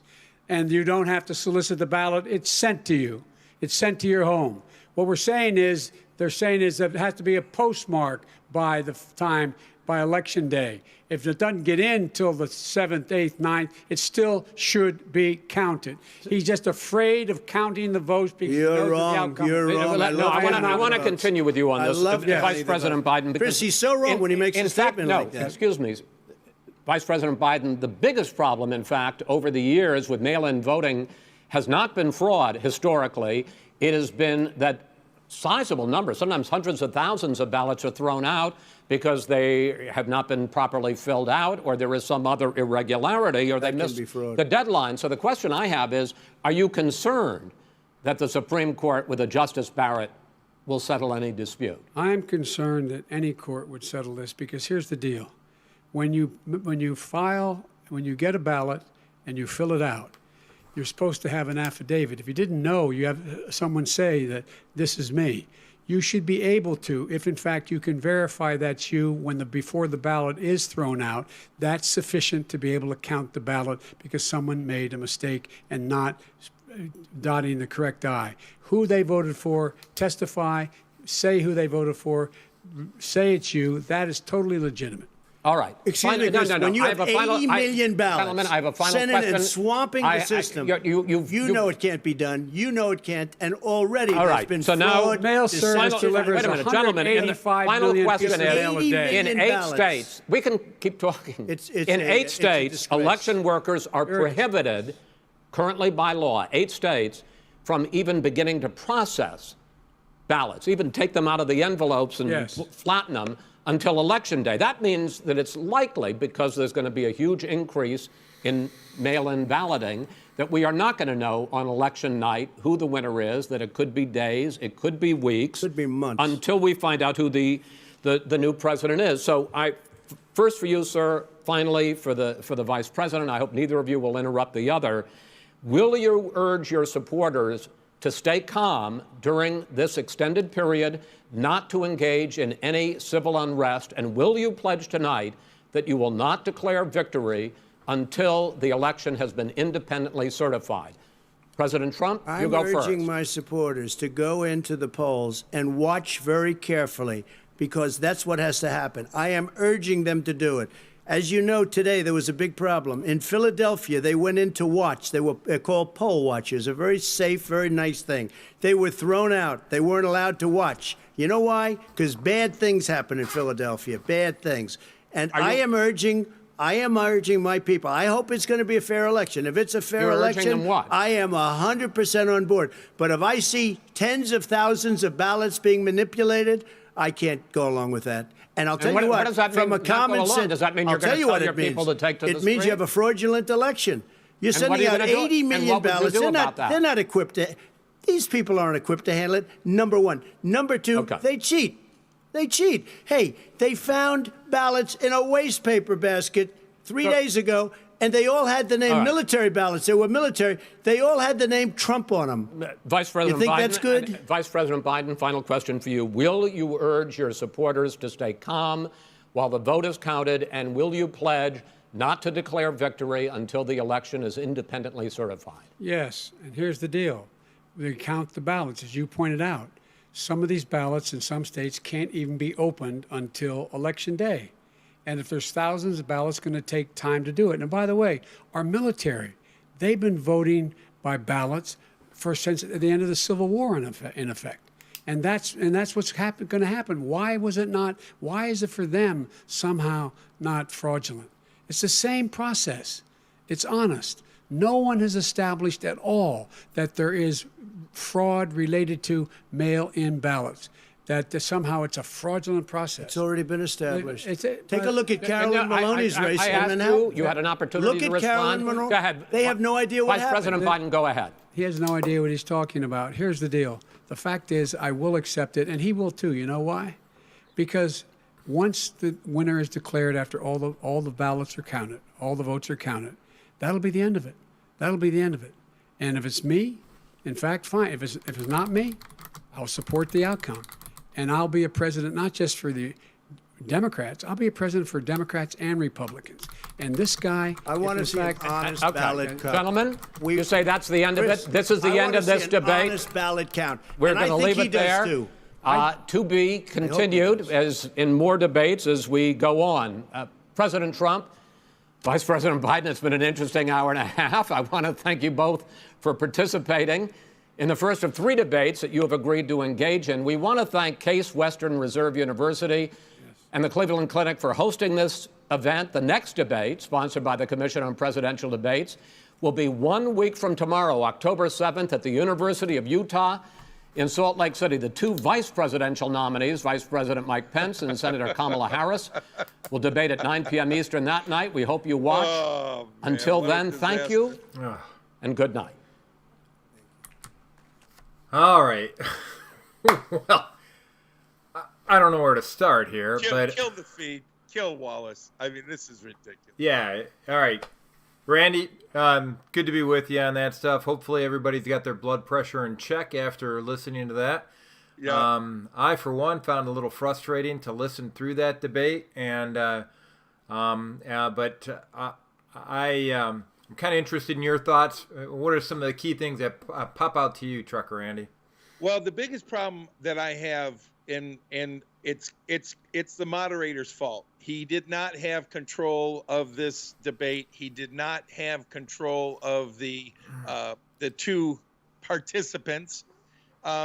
It was frustrating because of the way he basically allowed them to talk over top of one another and to basically be out of control. I mean, you don't get anything accomplished when both people are speaking. Yeah, and I think that's the moderator's fault. I to a certain extent, and I tried to take a step back at this and look at it as objectively as possible. I tried to put myself in the shoes of both President Trump and Vice President Biden. And I said, all right, from a debate perspective, Vice President Biden has quite a bit of support in the media. And so Biden's clear purpose with this debate was to put out as many sound bites as possible for his friends in the media to parrot across all the networks as much as possible. Yep. And clearly, President Trump understands that. Very rarely does he get a straight shot to go off and get his perspective on matters out through the media, because it's always going through a different filter. And it's a filter that, I mean, there's study after study talking about the bias in the media. And so the president, I can understand why he wants to take advantage of this opportunity where everybody's listening on both sides of the spectrum to be able to make his case for what he believes are some false narratives being portrayed by Vice President Biden. And oh, by the way, when he does that in an interruptive fashion, like he did, and I think he did do more interrupting than Vice President Biden did, I think that's fair. But I think there's a tactic to it, because he doesn't want to give a clean soundbite to Vice President Biden that can be parroted out there. He wants to make sure that any soundbite that he gets is going to have a little bit of a morsel of another perspective on what actually is happening. Because if he leaves it to just the media picking up what he said in rebuttal to Vice President Biden, those rebuttal marks never seem to make it into the news stories. What do you think about that? Yeah, I agree. It was obvious that he was trying to be disruptive to those sound bites. Dave Agerman just texted me a message. He said, well, in your opinion, who won and why? And I think, honestly, from that point you just made, that Donald Trump actually talking over the Biden's talking points has taken away their ability to get anything that Biden wanted to say. I found it kind of interesting. He contradicted himself on, one comment he's for the Green New Deal. Then he says he's not for the New Green Deal. He's calling it global warming instead of climate change. Yeah. I think, there's so many things that it was misleading. I mean, really, he's going to talk about suburbs are going to suffer because of COVID and because of flooding. Now, you really think the people out there in America are going to buy Joe Biden's theories that, the suburbs are going to die because of COVID and flooding? I don't think he has a grasp of reality as to what's really going on here in America. Yeah, and I think this debate format didn't necessarily help clear that up at all either. And the one thing I want to encourage everybody who's listening to this debate and who listen to the debate and listen to us talking about the debate right now, I want to encourage them to go to trusted data sources to find out exactly what the truth really is. And I would submit a lot of these actually require a lot of background information as well.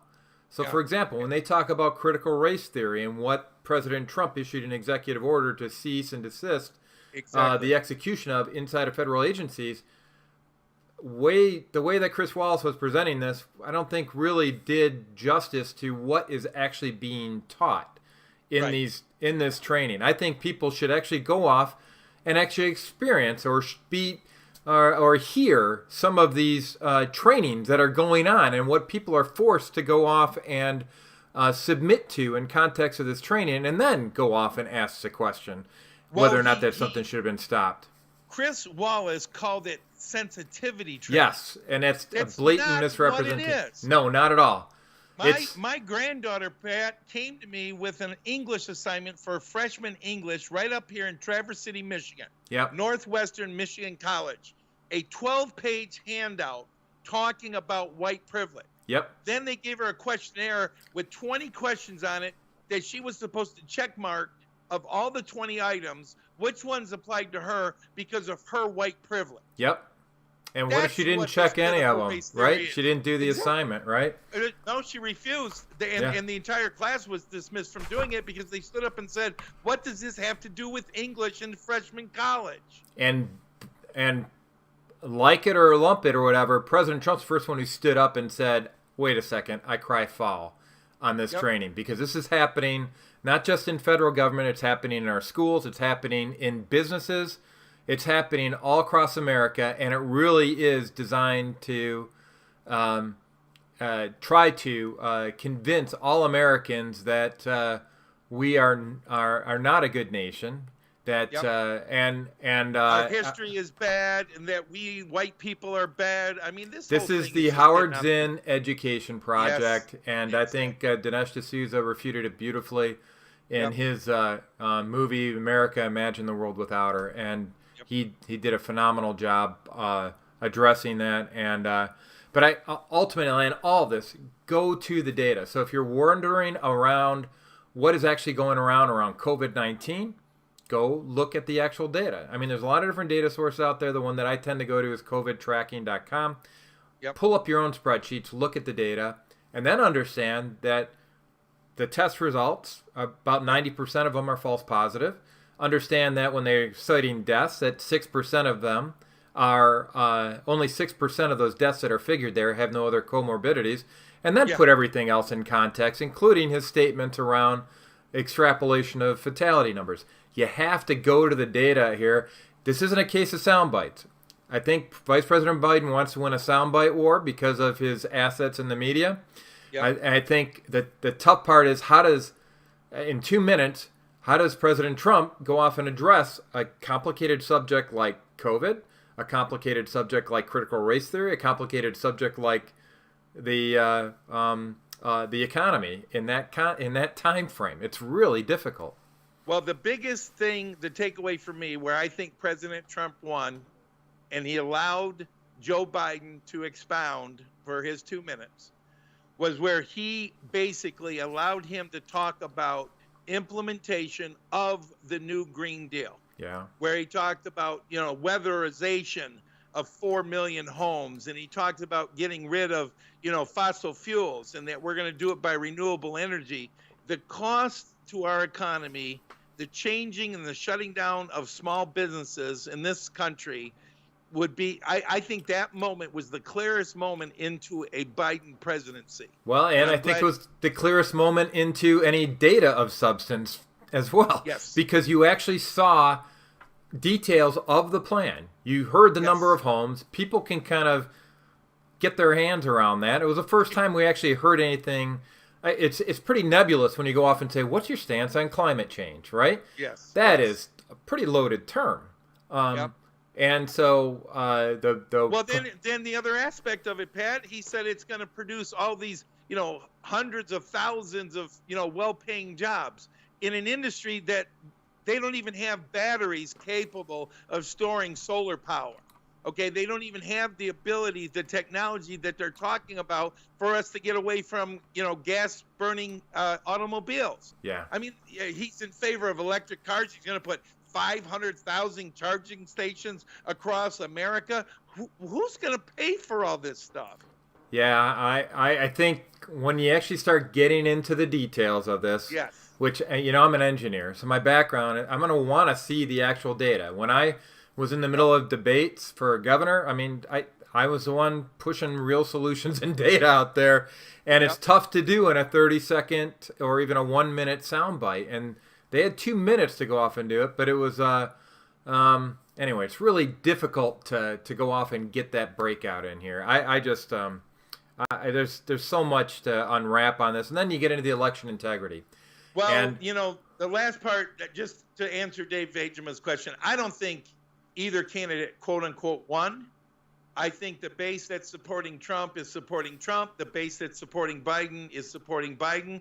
And it all comes down to exactly what you just started to talk about, election integrity and these ballots. And I'm sorry, but for these Democrats to blame COVID and the mailing system and that they're not going to be able to get all these mail-in ballots counted, well, that's their fault. That's their problem. They're the ones that caused this entire shutdown, and they caused this problem, and so now they want extensions to count the ballots. I'm sorry, that's not what our election laws say. And by the way, I'm just doing this from a time study perspective. I'm looking at this, and historically, it's around a 50-50 split on in-person versus absentee ballots. This may go up to the point where it's a 30-70, so 70% absentee ballots. 20% more, right. So maybe, and if you can count all of the poll votes in one sitting here before the shortly after the polls close, like 10 o'clock, 12 o'clock at night.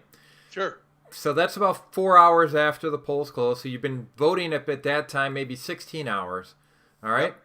So let's go off and sit there and say, well, now if I have twice as many ballots to go off and count through the absentee ballot machine, and I got to funnel it through there, and let's assume there's no efficiencies from the fact that you just stack them up as absentee ballots and run them through the machine all in a speed reader mode, which is what they actually do. But let's assume you don't get that. And roughly it's going to take about twice the amount of time to go off and count those absentee ballots. So you got another 16 hours to add to this. Why are they adding 2 weeks? Exactly. Why are they adding something's rotten in Denmark here? Yep. And you know as well as I do, it's tough to keep eyeballs on quote-unquote secure ballots for that long. Well, we tried to do it in 2016. Marion Sheridan and all the folks that went down to Cobo Hall and tried to monitor what was going on. Bob Cushman's experiences on August 4th primary. There's no way we're going to be able to go down there and be able to monitor all these ballots and these absentee ballots. 30 drop boxes, Pat, have been installed in the city of Detroit. Okay, there's no way we're going to be able to stay down there, 2, 3, 4 days a week and keep our eyes on those ballots the entire time? The other interesting aspect of that is that there's a 501c3 that was organized and never got more than $90,000 a year throughout its inception. All of a sudden this year, it got funded to the tunes of millions of dollars, and they put those ballot drop boxes in Democratic strongholds, disproportionate to where the Republican strongholds are. I actually helped support an organization called the Election Integrity Fund that is filing lawsuit against them for that. This is ripe for malpractice. You mentioned our good friend Bob Cushman.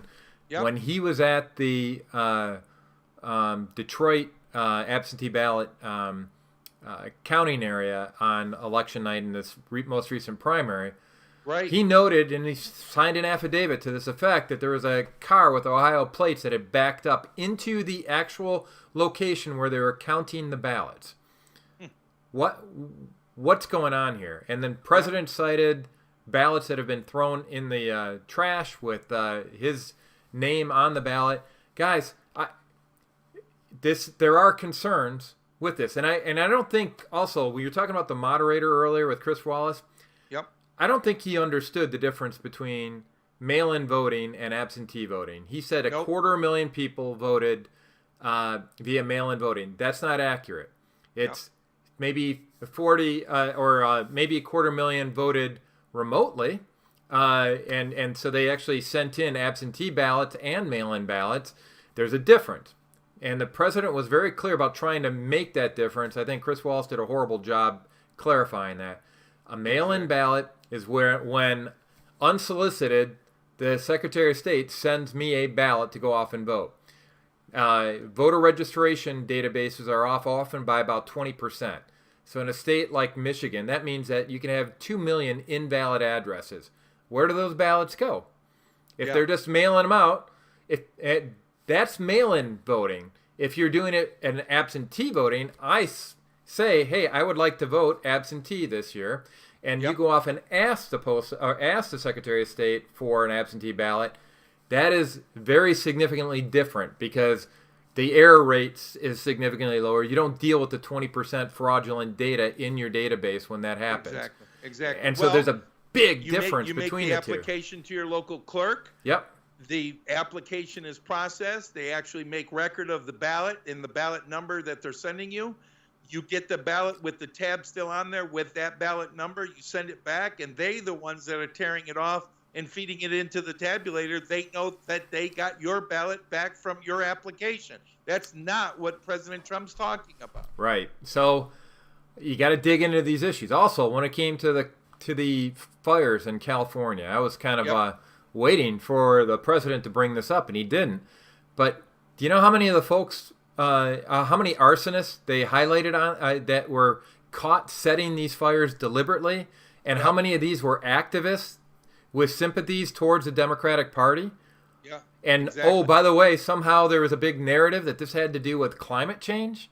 Yeah, exactly. Well, one particular follow-up, an investigative reporter from California, Pat, the fault line of exactly where they plan to put a new rail system. Yeah. It's amazing where those fires were started is right in the areas where they're proposing to put the railroad in, that they basically did all the land clearing for them by burning all the trees to the ground. And how many people have died and lost their homes as a result Exactly. Out of control fires, you can't stop it. You get those winds, and man, you can't stop those fires once they get going. And timber management out there in California has been disastrous for years. I mean, that goes all the way back to Jerry Brown, how they didn't want to take care of timber management, and they got just massive, excessive timber out there ready to go at any time. So it's ridiculous. This whole thing, I don't know. The way I sum it up, I don't think anybody won. I think the base now still supports their candidate, and I'll just be so glad when this is over. Honestly, I don't even know about these upcoming debates. These if they're going to be moderated like this one, I think it's a complete waste of time. Well, here's the key takeaway from my perspective. This is what I'm hoping everybody is listening to this and everybody listens to it after we get done talking about this. Takeaway from it. You have to be an informed voter in order to make sense out of any of this stuff. You need to understand what the truth is. You can go to sites like the Bureau of Labor Statistics, find out what was the final 3 years of the Obama administration versus the first 3 years of the Trump administration. Look at the stats. I mean, there's some debate over how you actually calculate unemployment, and I get that, but the raw data is out there. Make your case. So if you're going to say that it's 3 years one way or the other, that's a good place to start for the data on that.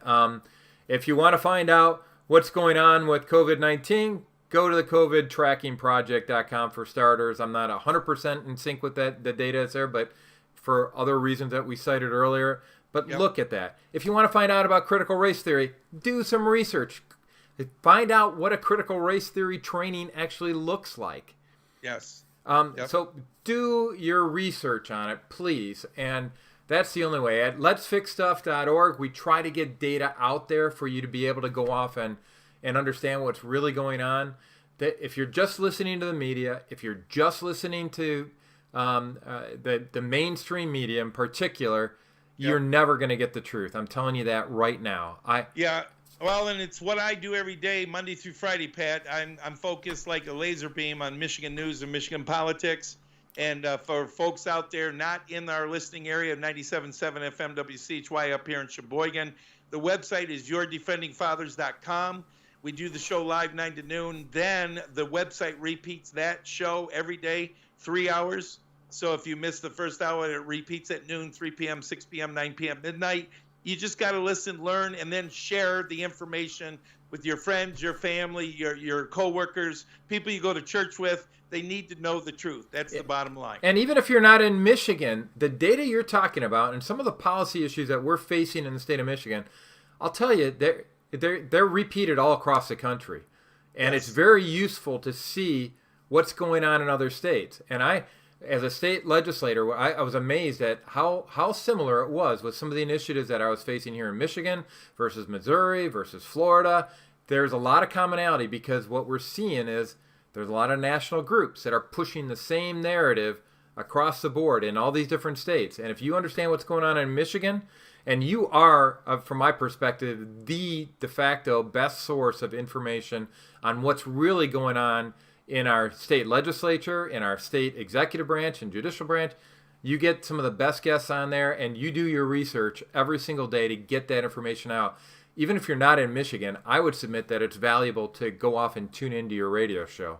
Well, I appreciate that, Pat, because I do, put a lot of effort into prepping for the show, and I read every bill. I monitor MERS and all the other news sources, and it's a lot of work, but it's my mission. It's what I'm dedicated to doing for everybody here in Michigan, and like you say, even some folks outside the state.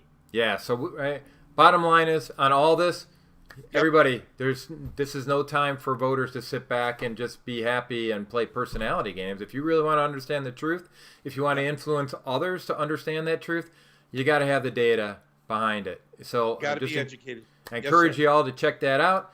Check out Let's Fix Stuff. We've got a lot of that information. I try to get the key information for the key issues that are out there, but and you do the same job here on the radio station with a lot of information specific to state matters.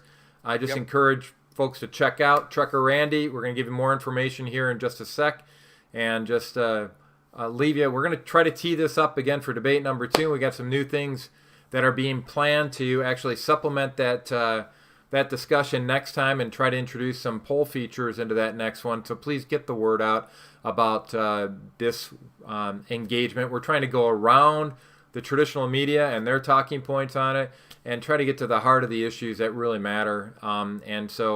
And I promise you, every single time we do one of these, we're going to get better and better and better, because a lot is at stake in this upcoming election. A lot is at stake past this election. We want to make sure we develop into a news source that you trust for the facts. Amen, sir. All right. Well, God bless you. Appreciate you joining me today. Once again, Trucker Randy Bishop here out of WCHY. And you can get him on the internet now, guys. You don't have to be in Sheboygan to pick it up. So please tune in whenever you get that opportunity. Thank you, Pat. All right. Thank you, Randy. Hey everybody, it's Trucker Randy. We do a radio show, Your Defending Fathers, on 97.7 FM WCHY Sheboygan, 9 a.m. to noon, Monday through Friday. And you can be a part of it by texting your comments into the show. We talk about Michigan news and Michigan politics. Our slogan, Lansing hates us, but the people love us. At noon, we play the super hits of the 60s, 70s, Motown, and the roots of rock and roll. Listen on 97.7 FM or at our website, wchy.us. I'm back.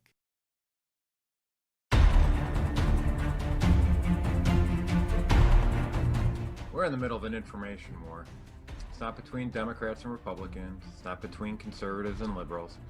It's a war between those who seek to fundamentally transform America and those who seek to preserve what is noble and true about America. It's not a war of bullets, it's a war of words. Truth itself has been politicized. Citizens who vote base their votes on their understanding of this truth. And when we allow the truth itself to be politicized, we erode the very fabric of our constitutional republic. We open the door to other systems of government. We promote sedition. The net impact of this sedition is no different than if a foreign army were to subjugate us under their rule. People will die. Freedom will be lost for us and for future generations. Now, the odds in this information war now appear to be stacked against us. All of our mainstream news outlets feature distinct political bias in the news that they share and in the news that they don't share. The same talking points featured in nightly broadcasts are eerily identical across all these outlets. Facebook's so-called fact-checkers would be more appropriately named political commissars. Twitter follows a similar policy of political censorship. It's time to fight back. That's why we created letsfixstuff.org. When the mainstream media pushes their false narrative in unison, we push back with the facts. When the fundamental transformation crowd attempts to hide what is really going on, we shed the light of truth on the stories they seek to hide. When big tech politically censors these uncomfortable truths, we give these truths a home for all people to see. In short, letsfixstuff.org is an arsenal for those who seek to promote what is noble and true about America. You can help equip our fellow freedom fighters with the truth for as little as 16 cents per day by joining the Right Stuff Club. We can win this information war, but we need your help to do so. Spread the word. Equip yourself and others with our arsenal of truth at letsfixstuff.org.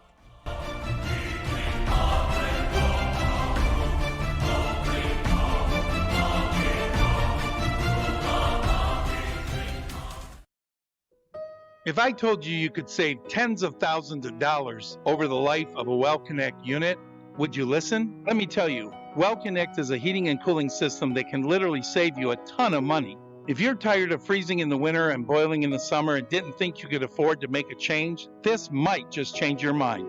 Using your well water, you can reduce your heating bills by hundreds of dollars a year. No, I'm not kidding. WellConnect will pay for itself and will keep you comfortable the whole year. WellConnect is made in Alpena, Michigan, and it's easy as 1, 2, 3. First, if you have a well, find out if your home is a good fit for a WellConnect. Second, schedule a free home visit. And third, get a WellConnect system installed with no money down financing.